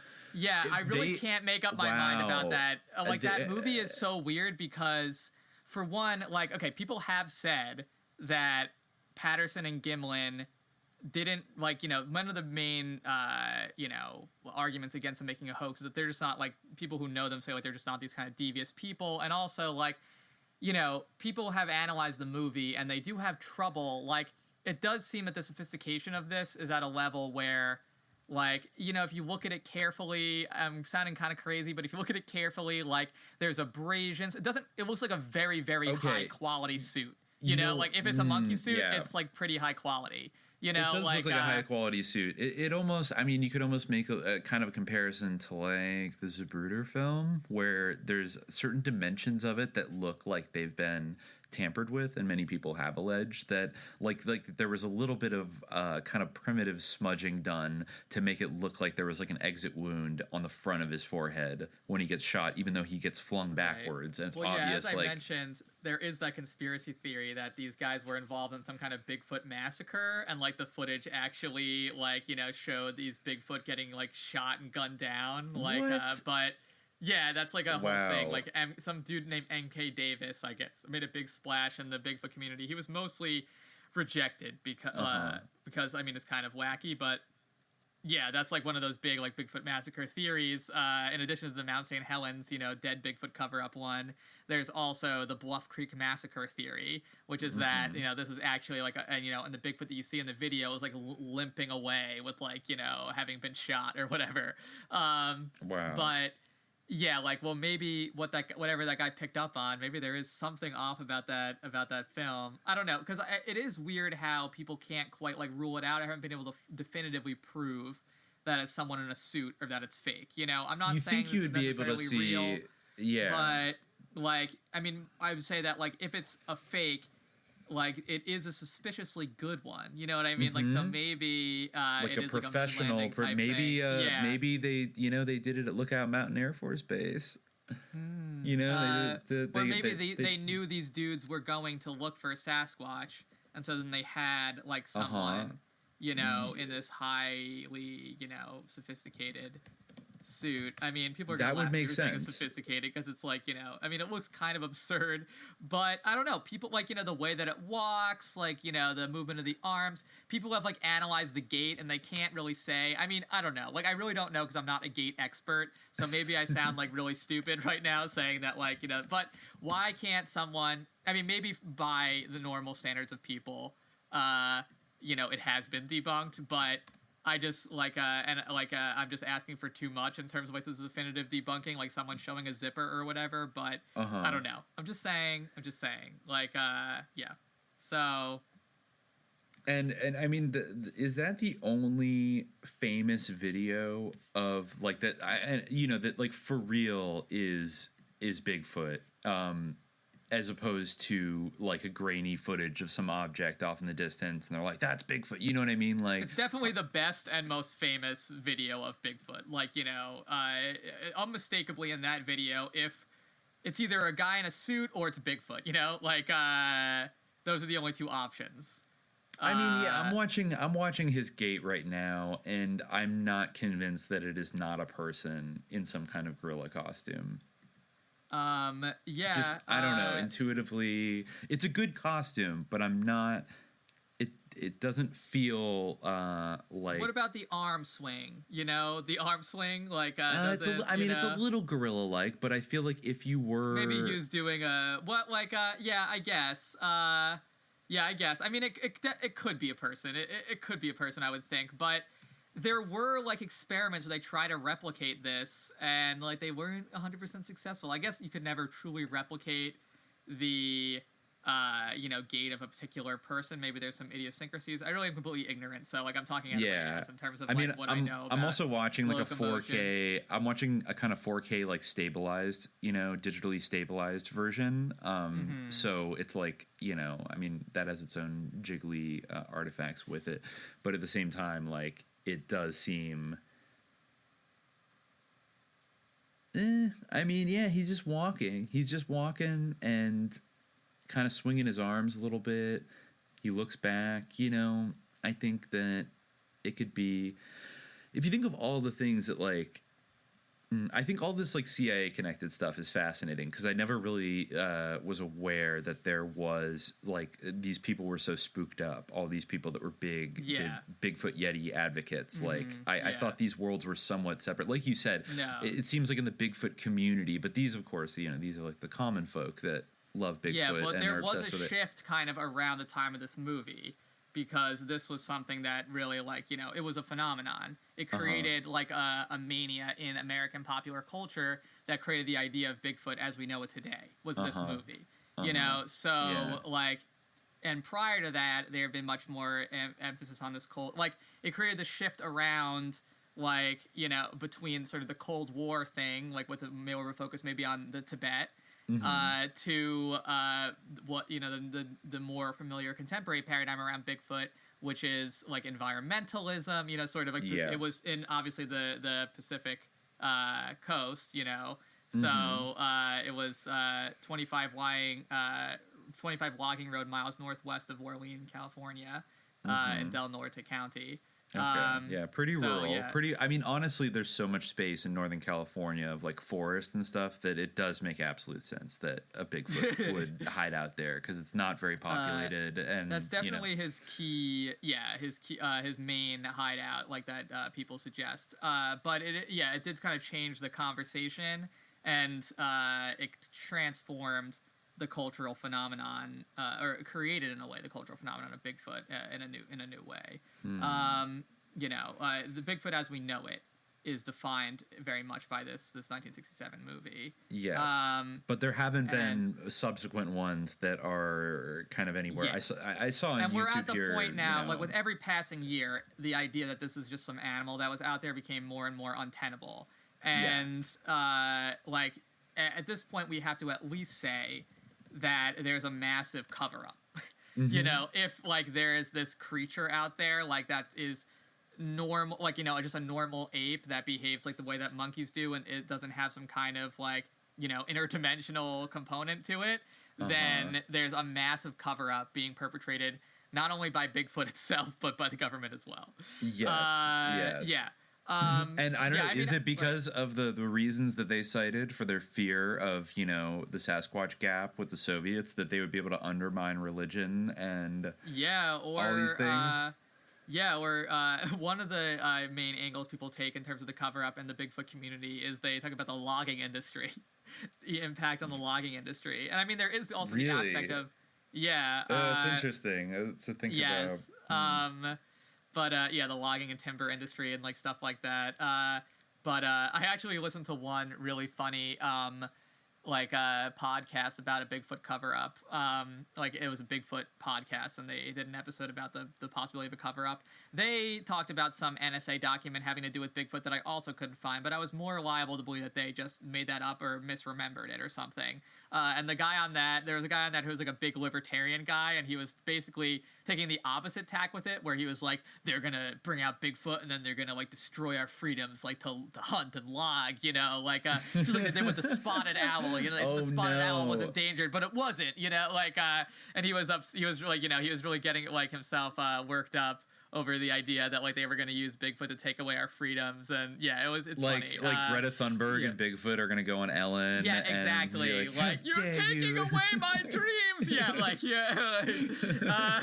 stolen my Bigfoot hood. You know. Oh God, yeah. You but, could see it as kind of it's probably not as viable as like a UFO coming down and doing something similar. Well, also like if the spotted owl was like a dry run for Bigfoot disclosure, like it's time. You know, to disclose. Like it seems like their tact has been cover up. Like they're definitely, if like, you know, this is just some normal animal out there, they've got to be covering it up. But yeah, I mean, I totally could believe that it is I totally could believe that it's a dude in the suit. But you know, if you look up some of the studies that have been done this, and maybe it's biased because like people who do this stuff like kind of want to believe, and like the things that really, you know, are like, no, this is bullshit, like are kind of suppressed or like not as interesting or exciting. But there are, you know, people who have said like, at the very least, it's like a very, like, it's a trained actor or something, you know? Yeah, it's a professional, like, you know? And I think we should always, like, I'm glad that we barely brought up the 1967 video until now, very deep into it, because we've already established that there is like a broad transcultural interest in Yetis and Bigfoot, et cetera, and so many things going on throughout the 20th century. Even these superpowers were kind of like interested in this issue to some extent. And so even if this video is 100% fraudulent and is like, we can't discount the idea that it's like a psyop. Like it shouldn't necessarily kind of define everything about the entire vast subject of Bigfoot if this video is fake. Instead, maybe we look at it more as you know, why was it faked and by whom? And I definitely think that like, yeah, I mean, I guess if I try to reconcile my beliefs, I guess I'm kind of trying to defend the video at this point, but, you know, I won't say 100%, think about it as being, like, you know, like, I mean, if I really try to reconcile my beliefs, like, I really think that whatever reality Bigfoot has, it has a similar reality to Gray's, or, you know, like, that's some kind of, there is some kind of, like, esoteric or occult component to it, some kind of, like, supernal, you know, it's a djinn, you know, yeah, like just like Grace, it's a djinn. But yeah, or it's Al Jassasa or something, you know, like it's something like that, or it's Cain wandering the earth. Yeah, I'm gonna put Cain like kind of low on the list of probability. Yeah, or it's the old hunter. I don't know, but it's yeah, something like that. You know, it's I don't know if it's just like a normal like relic hominid or ape or something. But you know, if I really like interrogate, try to bring my beliefs into harmony, I'm kind of forced to you know, confront the idea that this is not real. But I do feel like people have said that this hoax is pretty impressive for what it is. You know, so maybe it is like a professional job. I think that's an interesting angle. Yeah, I would almost put it up there with kind of like maybe like crop circles, you know, in terms of like, even if somebody's hoaxing, like that's a pretty it's a pretty impressive hoax, you know, to like go on an entire cornfield and make these just going over some of the analyses on Wikipedia, it does seem to be like the conclusion that, you know, people say like, oh, you know, it's impossible to determine, like due to the poor image quality, like if it's human or not. But you know, it is not unreasonable to suggest that it's better than some of the tackier monster outfits that were on TV at the time. You know, it is like people calling it like a masterpiece hoax, you know. That is true. If we it think is a about, man in an ape suit, it's a very good one, a job that would take a lot of time and money to produce. We could try faking it, but it would have to create a completely new system of artificial muscles and find an actor who could be trained to walk like that. It might be done, but we would have to say it would be almost impossible. That's what the Universal Studios Special Effects Department apparently said, according to Wikipedia. But, you know, I think it's interesting, you know. No, that's a good point, because, like, you know, like monsters like that, you know, if we think about monster makeup, movies like Rosemary's Baby or The Exorcist, which is like 5 or 6 years after this, like, it kind of feels more dated than this gorilla costume looks like. Yeah, I mean, even the Satan suit in Rosemary's Baby, like, they wouldn't show... They had to also use crappy camera work to, like, conceal. It was probably... Yeah. According to Greg Long quotes Peter Byrne and says that, you know, he went to Disney in 1972, and he showed this to Disney Chief of Animation and 4 assistants, and they praised it as a beautiful piece of work, although they said it must have been shot in a studio. When Byrne told them that it had been shot in the woods of Northern California, they shook their heads and walked away. Unless this was... Byrne. I mean, Peter Byrne was maybe spooked up a little bit too, so... Do we have, like... I mean, have they gone back to the exact location where I assume people must have, like, gone back to this location, or are they like, we can't remember exactly where it was? No, they know exactly where it was. Okay, so they pinpointed it. So we could rule out that it wasn't, you know, shot in, like, the Hollywood Hills outside of Lookout Mountain Air Force Base or something like that. No, I'm pretty sure that... I'm pretty sure people have gone back to that exact spot. Okay, yeah. You know, I mean, people can shit on the... were they like that because of the lighting? Like, what was their... you know... Was it like that because of the lighting? I don't know if it was because of the lighting or if it or was they just thought like there had to be a big around. Like a big makeup crew had to be there to, like, make this, you know, this Bigfoot man look absolutely perfect, and so I don't know. Or just that they thought that's not real, like, this must be fake, like, you're trying to... Did they walk away because he was insisting this was actually Bigfoot and not an impressive show reel for, like, hire me Disney, you know? Yeah, I guess we try to pick the movie apart a little, pick the statement apart a little bit more than less it makes sense. But I guess, like, I don't know why they thought it must be made in a studio. Maybe it was because of the lighting. I don't know. Maybe I don't know. There's a lot of angles to that. The background does seem pretty indistinct, you know? Like, it's not necessarily like you could go to that spot and say, like, oh, this is where it was shot, and you wouldn't necessarily be like, hey, wait a minute, that tree doesn't look like the right tree, or, you know, I don't know. You'd probably be able to debunk that pretty easily. At the same time, he is walking through kind of like a clearing, right? Yeah. So it's, like, not a completely remote area. It's kind of... Yeah. Open. Yeah, I don't know. Yeah, well, I mean, yeah, definitely it is kind of like, you know... Really good visibility, a creek considering. Bed. It's a creek bed. Yeah, it is pretty good visibility. It's interesting that they would make that remark that it must have been shot in a studio. I don't know. He walks. It's so man. I mean, it does capture the liminality that we talked about in the beginning of he's like. I mean, we must like acknowledge that it is in some way an artistic masterpiece because we're still talking about it. No, it is, and I'm just watching a loop of Bigfoot walking right now, and it's like beautiful. It is mesmerizing. It's entrancing. Yeah, like because it's so much like a human, but it has features that are so much like an ape. Yeah, and there's something like weird about the way that it moves. That's just like, you know, eerie and like just not quite. Yeah, exactly. It's like kind of it's interesting. So if constructed, a job well done. I think like you know maybe like Kenneth Anger would be jealous. They call me Sasquatch. Please check the watch. This is Bigfoot. Don't get it shook. Out in Japan, they call me Godzilla. Up in Africa, King Kong Gorilla. Michael Joe Jackson used to call me Thriller. All my enemies swear I'm Attila. Vietnam vet, burn down your villa. Captain Crunch screams, serial killer. Out in Oak Town, I'm a fucking pirate. Think I'm Rodney King? We can start a riot to a fat bitch. I'm a fucking diet. You in solitary. I'm peace and quiet. This a nightmare. On Elm Street, just to run away where the pimps be. You's a thirsty man. I'm so empty. At your funeral. No sympathy. They call me Sasquatch. Please check the watch. This is Bigfoot. Yeti. Don't get it shook. Out in Japan, they call me Godzilla. Up in Africa, King Kong gorilla. The encounters are terrifying. It was all hairy from head to toe. Thousands have reported seeing this beast.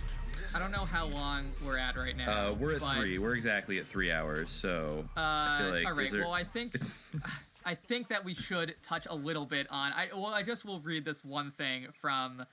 Well, maybe we could do a missing 411 episode down the line, but just to like wrap up, I just wanted to give a little bit of a taste of this, unsolved disappearances in the Smoky Mountains. From David Paulides. So this is because I think that people might actually know of this in the audience, even if they're not big Bigfoot people, because I feel like this is one of the biggest things that's come out of this kind of world. People might not necessarily know that it's come out of this world in a way, because I feel like it has been a big splash. People might have even seen this on Hulu, because there was a documentary that I noticed on Hulu, or maybe going on the internet, called Missing 411, which is about a case involving, I think it was Dennis Martin, whose case it was that the Missing 411 documentary was about.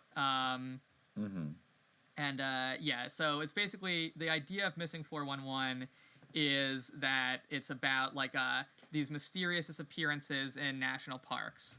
And it's very interesting because David Paulides, this dude, I feel like his work is creepy, it's well done, it's kind of made a splash in the general conspiraverse in a way. The idea is that there are these spooky disappearances that happen in parks. And a lot of the time, what'll be missing people will show up and they'll be completely naked, have taken their shoes off, which kind of is similar to what we talked about a little bit with the hypothermia. Yeah. But, and there's all kind of an implication that the park services or, the government isn't doing a good job with this. But there's been a lot of critiques where people say that, the disappearances aren't, more than what you would expect.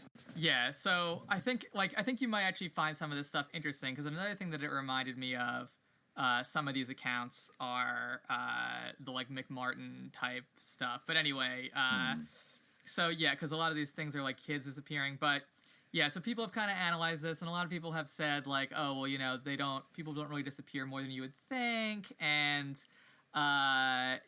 what if you go through the stories and try to piece together what theme really unites this stuff, it kind of seems that what really unites it is the idea that Bigfoot could be responsible.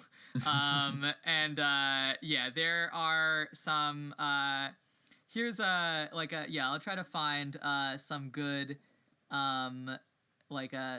spooky ones. There's one that refers to this is interesting. This kind of reminds me a little bit. This is the Jackie Copeland disappearance.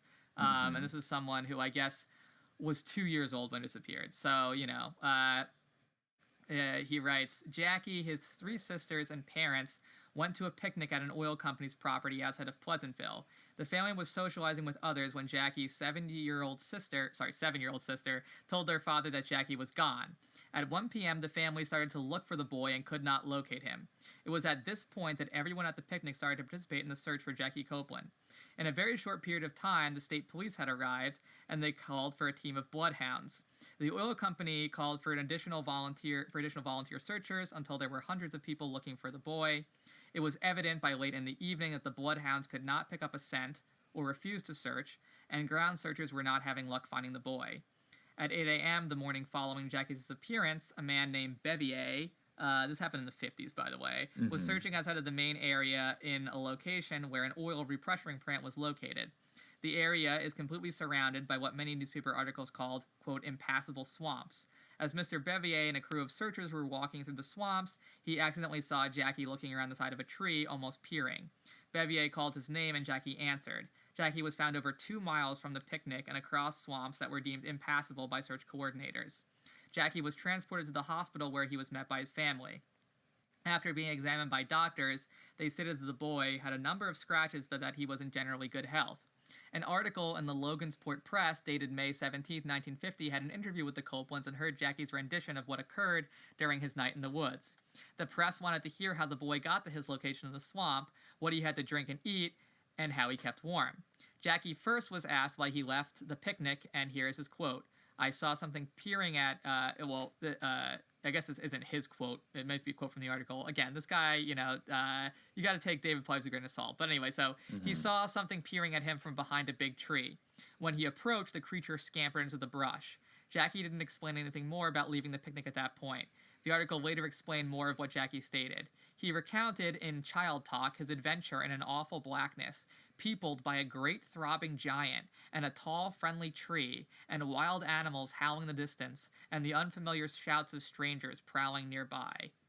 Okay. So that's interesting. He showed up later and said that there was a great throbbing giant after he chased some creature into the, this kind of gets into that sort of territory where it's do we believe the children, about what they're saying, what's going on, was he... I see what you mean. Was it Aquino's ancestor, who took him and, gave him, experimental LSD, from... Yeah, Cain. Was it Cain who, is mixed up in all this terrible stuff? Well, I guess you could probably rule out that these kids were given some kind of psychiatric or psychedelic drug by an adult. So then, I don't know. Yeah, I mean, he was 2. So, but what did happen? How did he travel 2 miles? And why did someone who abducted him, leave him? What took him? What happened? Guess you're okay. So if somebody abducted him, then I don't know. That could have been a human being. And then they just abandoned him in the swamp. Maybe when people started looking, they got scared and just left him. I don't know. And why did person... he say it was a creature, a big black giant? Why, what, I don't know, a big throbbing giant? A big throbbing... I guess a lot of things might appear to be a giant to a kid. Wait, so this child was 2. Yes, he was apparently 2. Just 2 or 2 3/4? I feel like it kind of matters. I feel like it matters a little bit at that age with your language skills and your ability to, comprehend and express what you. That's very young. That's younger than McMartin, younger than Presidio. Well, the thing is, that's the thing where obviously this guy is looking for something that Bigfoot might have perpetuated, and. So a lot of the time when people describe a kind of creature or imply something, it's going to be young kids. But again, you could say the same thing about, there are some that are by, people who are a little bit, I don't know if he was 2 3/4. Well, not adults, but okay. So adults do not see.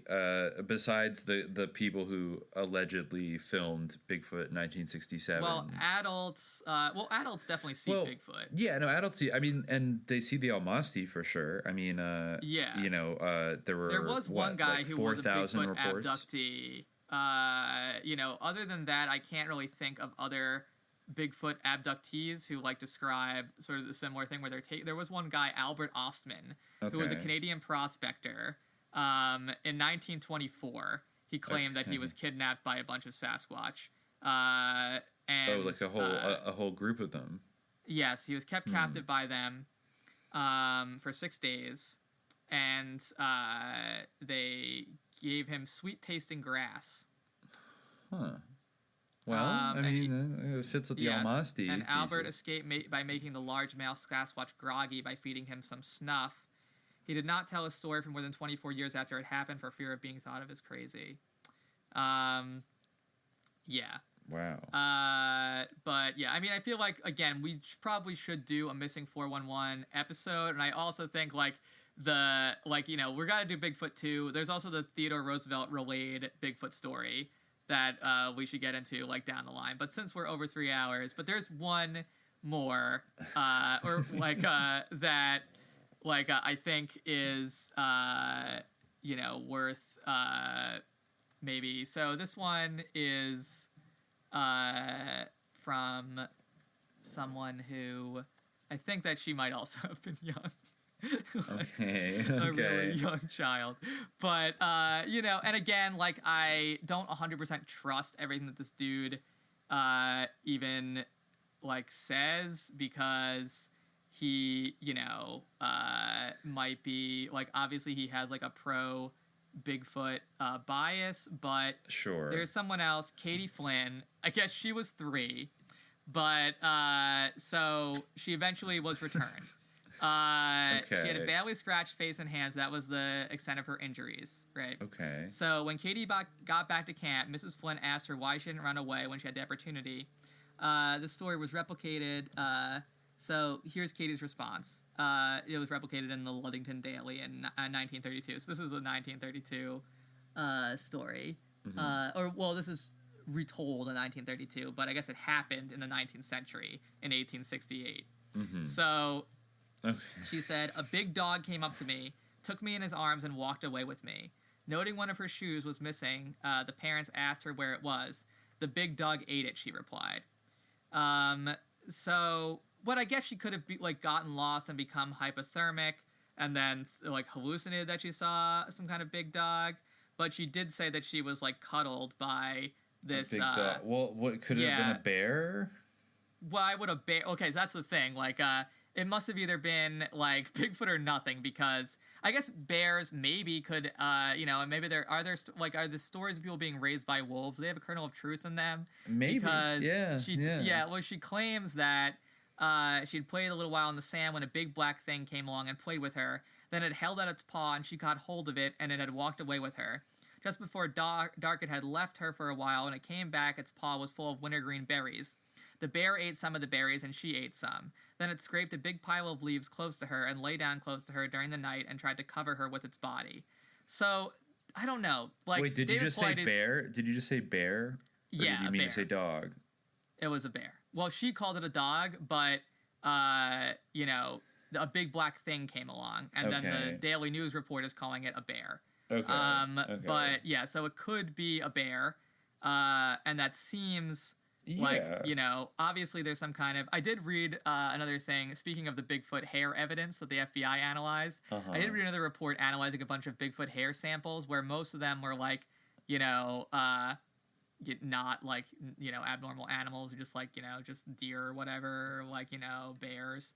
But they did find some that were fur from bears that are not found in the areas where the hair was acquired.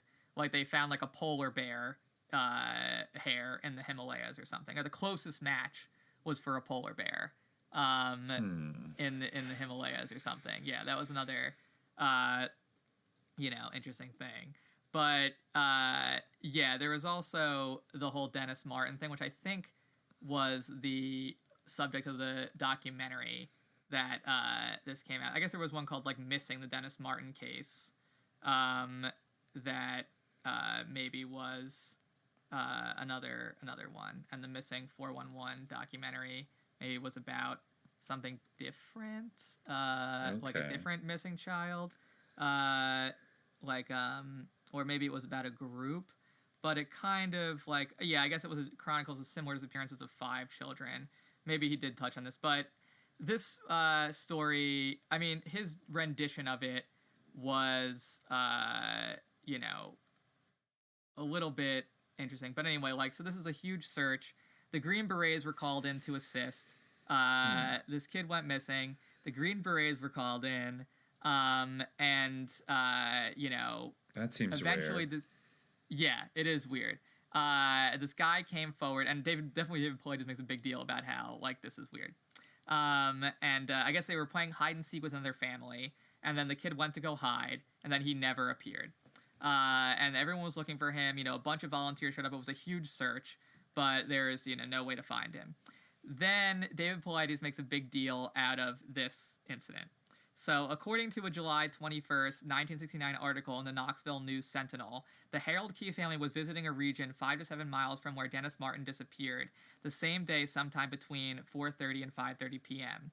The Key family was in the area downhill from where Dennis disappeared in a region known as Sea Branch Creek near Rowan's Creek and Katie's Cove. The Keys had asked park rangers where they could go to see a bear and were directed to that location. The family exited their car and walked 1/2 to 3/4 of a mile uphill when they heard an enormous, sickening scream. The group walked 200 additional yards, and Mr. Key's son had just told Mr. Key that he had heard a bear somewhere in front of them. In an article on the same date in the Maryville Aloka Times, Mr. Key states, "But it wasn't a bear. It was a man hiding in some bushes. He was definitely trying to hide from us." Mr. Key stated at the time that he didn't realize a boy was missing. Mr. Key read about the disappearance of Dennis Martin and then called the FBI 2 days later. And David Place makes a big deal about how the FBI kind of ordered him not to tell the family or anyone about what he saw, about this sort of man in the bushes, which would seem to be kind of relevant. But there's a little bit of if I actually looked into this because I felt like something was being left out, and it does seem like that same guy, Harold Key, eventually said that he saw that dude get into a white van. But he didn't say that at the time. He only said that later when he was 90 years old and was asked afterwards. But at the time, he did say that he thought the scream might have been a child's scream. But of course, what David Paulides is trying to say is that the scream was like a Bigfoot howl. But so there's the ambiguity around the scream that we're having. So so he saw this rough-looking man. The park authorities dismissed the likelihood that this had anything to do with it. He later, David Paulides later followed up with some of the Martins, and he writes, "I asked Mr. Martin what Mr. Key had told him that was not in the papers. Mr. Martin stated that the Keys had thought they saw a dark-figured man running along a ridgeline carrying something on his shoulder. I asked again Mr. Martin to explain what he just stated. I was in shock. Mr. Martin again said that the Keys had seen, the paper originally stated that the son thought they heard or saw a bear, and later reported the sightings as a dark-figured man running along a ridge carrying something on his shoulder. I asked Mr. Martin why the news and the Park Service had never reported this information. Mr. Martin stated he didn't know. I asked Mr. Martin if he felt that the Park Service was withholding information from him. He paused at this point. Mr. Martin stated that the head of the Park Service was a mere figurehead, and there were times information flowed smoothly, and other times it did not. It appeared that Mr. Martin was contemplating saying something additional, so I asked if there was something else I should know. Mr. Martin hesitated several seconds, was looking at the ground, and slowly raised his head to look at me and stated, 'Do you know Jim Reich?' I stated yes. He was the lead FBI agent on several of the missing children cases in the mountains around the time Dennis disappeared. Mr. Martin stated, 'Did you know he committed suicide?' I was speechless for several seconds. I asked him if he felt the suicide had something to do with the cases of missing children. He stated he didn't know." Yes. Weird. There's some suspicious things going on around this. There was another little upsetting or strange impression that he got from some other guy. He interviewed this guy, Dwight McCarter, a retired MPS ranger and author of Lost, a ranger's journal of search and rescue. He respected this guy, I guess. Another researcher and I found Dwight at his residence just outside the park boundaries. He was working on a car for his son when we walked up to his garage. We introduced ourselves as researching a book on missing people and asked if he wouldn't mind answering a few questions about his years of tracking. Dwight stated sure. I started our conversation with Dwight explaining that we had interviewed Dennis Martin's father and that he had given us specific insight that was not found in any other public documents. I told Dwight that I was specifically interested in the Key family's observation in Rowan's Creek, where they saw someone darting between trees, carrying something over his shoulder. Dwight started his response by explaining that he felt that it was very possible that a man could carry a boy between the point that Dennis disappeared and the Rowan's Creek location, and the time frame of the disappearance and the observation made by the Keys. I asked why the FBI and the NPS downplayed the sighting. Dwight stated that it was the FBI that told the public and the NPS that this wasn't feasible and to discount the event. He stated that the FBI knows nothing about people moving through the woods and time frames of possibilities, yet they told everyone involved the Key family sighting was not relevant. Dwight went into an explanation of how he has made the walk from Spence Field to the area of Rowan's Creek and knows for a fact that this can be accomplished in the time allotment that was made when Dennis went missing until the Keys made their observation. I asked Dwight what he thought had made the sickening scream heard by the Keys. He stated that it might have been Dennis. I advised Dwight that the description of the scream by the Keys appears to be too loud for a small boy to have made. There is no response. I asked Dwight if he and other rangers were armed when Dennis Martin's disappearance occurred. He stated no. The vast majority of MPS rangers were not armed until the 1970s. I then asked whether he thought it was odd the Green Berets came to the park, set up their own communications, and went out into the woods armed. Dwight said that he did think it was a little strange, but he also stated that it was the military. Then he hesitated and stated that when the National Guard has assisted in the past, they were not armed. He stated the Green Berets really acted on their own and didn't interact with the National Park Service. I asked Dwight why one of the children of the Keys would first state that he observed a bear, and then his father said that they saw a man. Dwight hesitated for several minutes, and then he said that in and around the park there are wild men. He stated that there is more than one. They are hairy, dirty, and one even had an old bear skin that he wore. Dwight was careful with his words, but did state that these men live in the wild and were essentially living off the land in and around the park. I asked if he thought Dennis was taken by a wild man. He stated that at the time, he really gave it little thought. The only wild man he knew in the park at the time lived at the other end, near Catalooche Valley, and didn't venture into the area where Dennis disappeared at the area of Caddy's Cove at the bottom of Rowan's Creek. Dwight McCarter made it clear that the wild men he was speaking about were humans who decided to live in the wild. They had little contact with humanity, and they appeared, as the name implied, wild and unkempt. This was the first, last, and only time I've ever heard anyone mention wild men inside the Great Smoky Mountains National Park.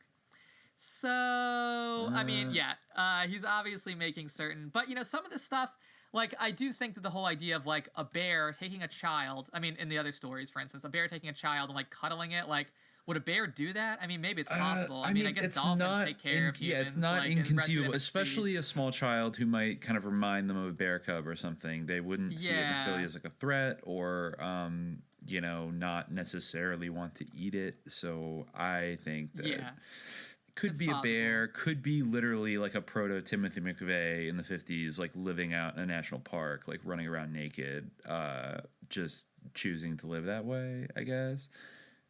And might occasionally kidnap somebody. That's also possible. Yeah, there was also a missing North Carolina boy. I guess the 3-year-old boy really survived the woods for days with the help of a bear. Casey Hathaway, this is from a Inside Edition article. Casey Hathaway went missing last month after he wandered into the woods while he was playing at a relative's North Carolina house. His appearance prompted a massive search that made national news, with hundreds of searchers joining in to look for the little boy. Temperatures dropped, combined with the driving rain. Some feared the boys might be found dead, but 3 days later, a neighbor walking her dog, heard cries coming out of the woods and alerted rescuers. Casey was discovered tangled up in a thorn bush, cold and pleading for his mom. I don't think there's a word to describe how happy I was, Casey's mother, Brittany Hathaway, told Inside Edition of the moment she learned her son was alive. I wanted to go home, Casey added. Asked how he survived, young Casey credited a bear with keeping him safe. Is it really possible? Inside Edition spoke to wildlife expert Chris Lasher to get his take. It is possible that Casey saw a bear, Lasher said, adding that where Casey was found is perfect bear territory. Could Casey have been mistaken for a cub? That is less clear, Lasher said. Bears are very nurturing animals, but they take care of their own. I'm not sure a bear would see a young child in distress as a possible something they have to take care of, Lasher explained. Still, Casey's mom believes her son. If he said he was with a bear, he was with a bear.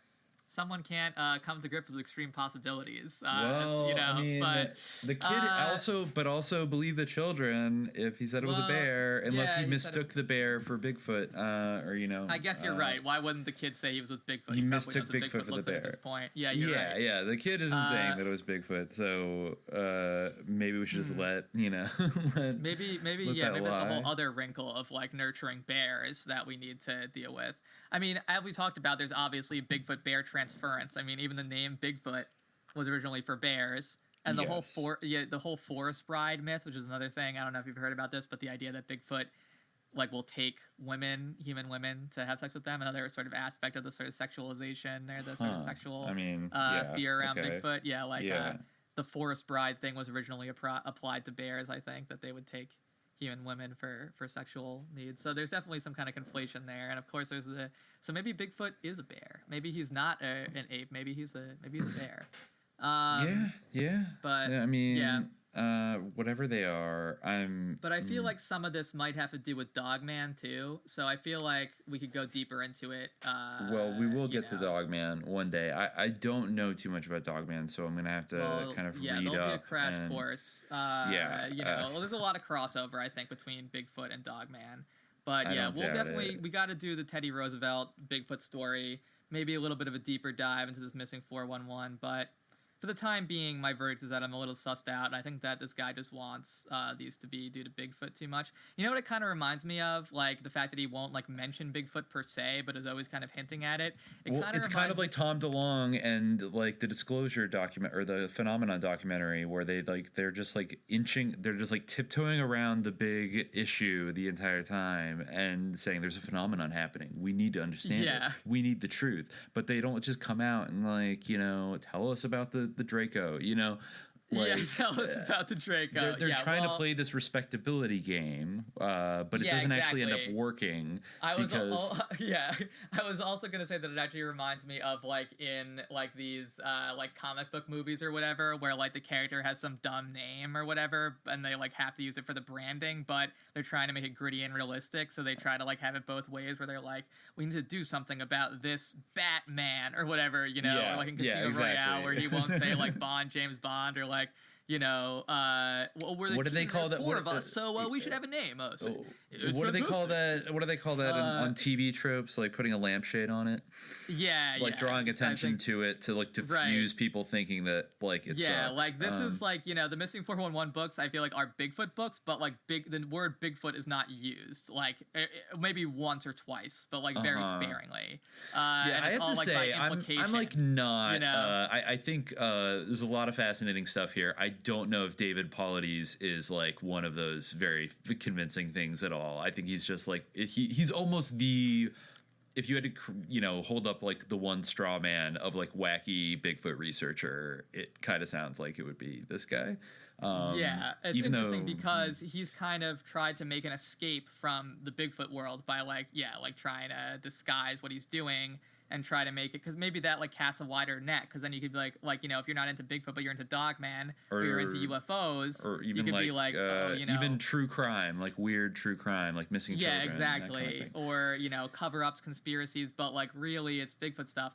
But yeah, I mean, I'm not like super, I think that some of these stories are intriguing. He does do some research, you know, he digs through these papers and finds these kind of weird little tales. It is a bizarre phenomenon that like people disappear and then show up again. Like, you know, I think that there's various explanations, like the hypothermia, like, you know, it could cause hallucinations, stuff like that. You know, there's many more accessible explanations, but they are eerie stories, and there's something, you know, there might be something in the draw, like amidst the dross, you know, amidst all the nonsense here. But yeah, we can maybe save that for Bigfoot 2, since we're, as I kind of sensed, we're over 3 hours. So we're at 3.5 now. Yeah, we're at exactly 3.5. So I'm gonna say let's stop we before should. This gets longer than the Q&A. Yes. This is the ultimate Q&A. This is the one question that everyone really has.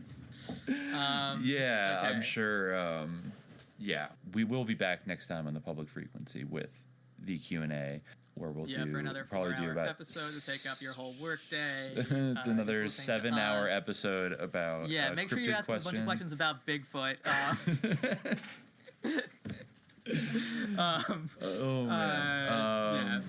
Or I don't know. This episode might not be out before the Q&A. Yeah, it probably won't be out in time to let people know that they should inundate us with Bigfoot questions, so we can do another 4-hour Bigfoot marathon. Drat. Well. No, but it's been an interesting ride. I'm more leaning personally towards the either kind of much like UFOs. Like I could entertaining, might be a psyop, might be Jinn. Yeah, that's basically what I think. I think it's probably both. I am the same. Like much like UFOs, I can't get on board with the standard ET hypothesis. There's just too much; it doesn't quite match up. Same way I can't get on board with the standard like hominid, like, you know, lost cryptid idea. It's got to be something like more than that, or something. There are some big, hairy, invisible hands. Well, it's weird because like all these like scientistic Bigfoot people are always like, listen to the natives, you know, native wisdom, but the natives don't say this is like a lost ape, you know, that usually has some kind of mystical quality to it. To use they don't. Word mystical, or at least that's not critically important to their understanding and indeed deep friendship with this creature in the mountains of Dagestan. True. Yes. Word. Okay. Yeah. Before we hit 341, which I think is our record, let's wrap it up here. All right. So we will see y'all next time, and until next time, dear listeners, keep your eyes on the trees. Yeah. Make sure that you don't miss the forest for the trees, or miss the Bigfoot for the forest. I guess I don't know. But, exactly. Yeah. And keep an eye out. If you find some rock apes, thank them for their military service. Is an auxiliary force in the National Liberation Front in Vietnam. Yeah, exactly.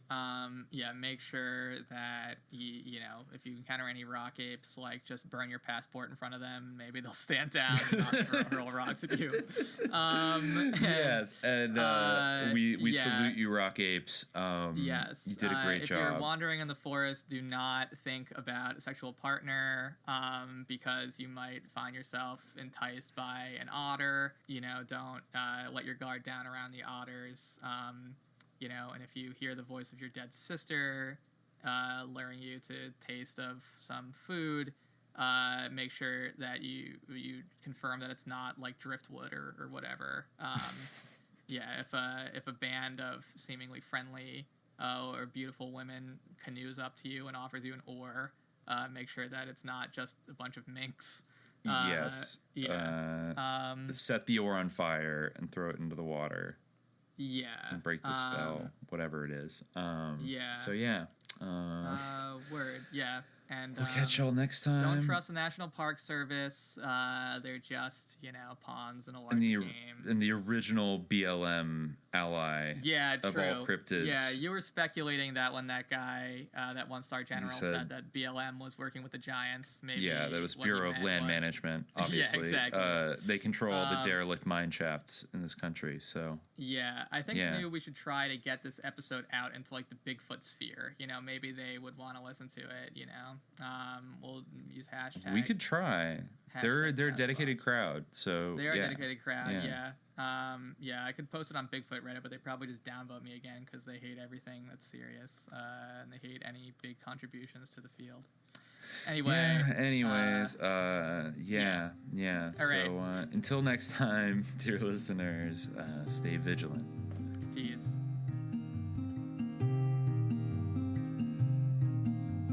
Bigfoot lives way up north. Trees so thick you can't see the forest. No TV, no internet.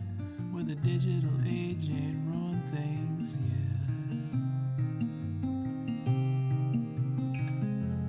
Bigfoot sleeps in the undergrowth. Don't drive a car, don't burn no coal. Lives on the land, don't turn the soil. She don't leave no dents, just a few footprints.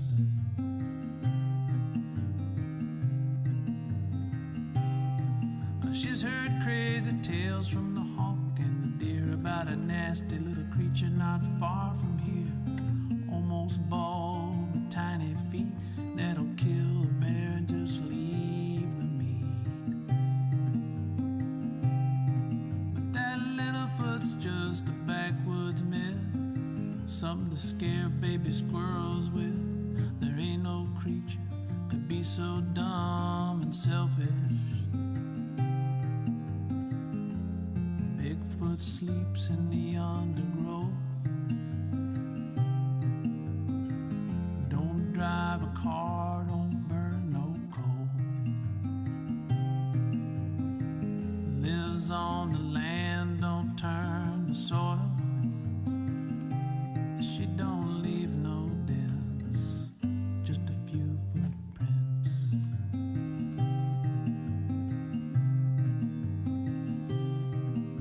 Late one night as she lay on her back, Bigfoot had a vision so vivid and black. Little foot swung aside, rough and wide, destroying every last damn thing he could find.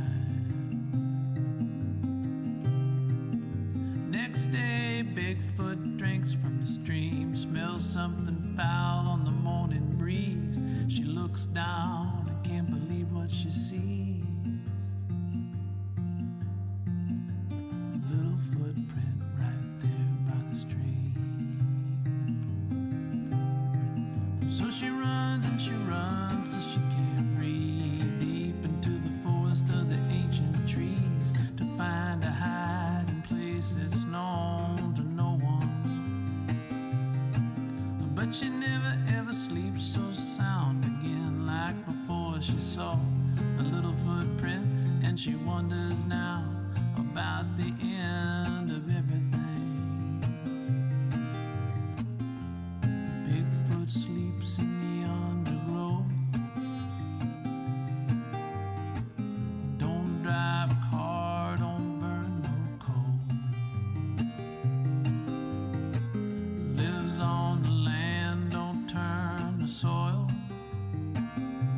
She don't leave no dents, just a few footprints. She don't leave no dents.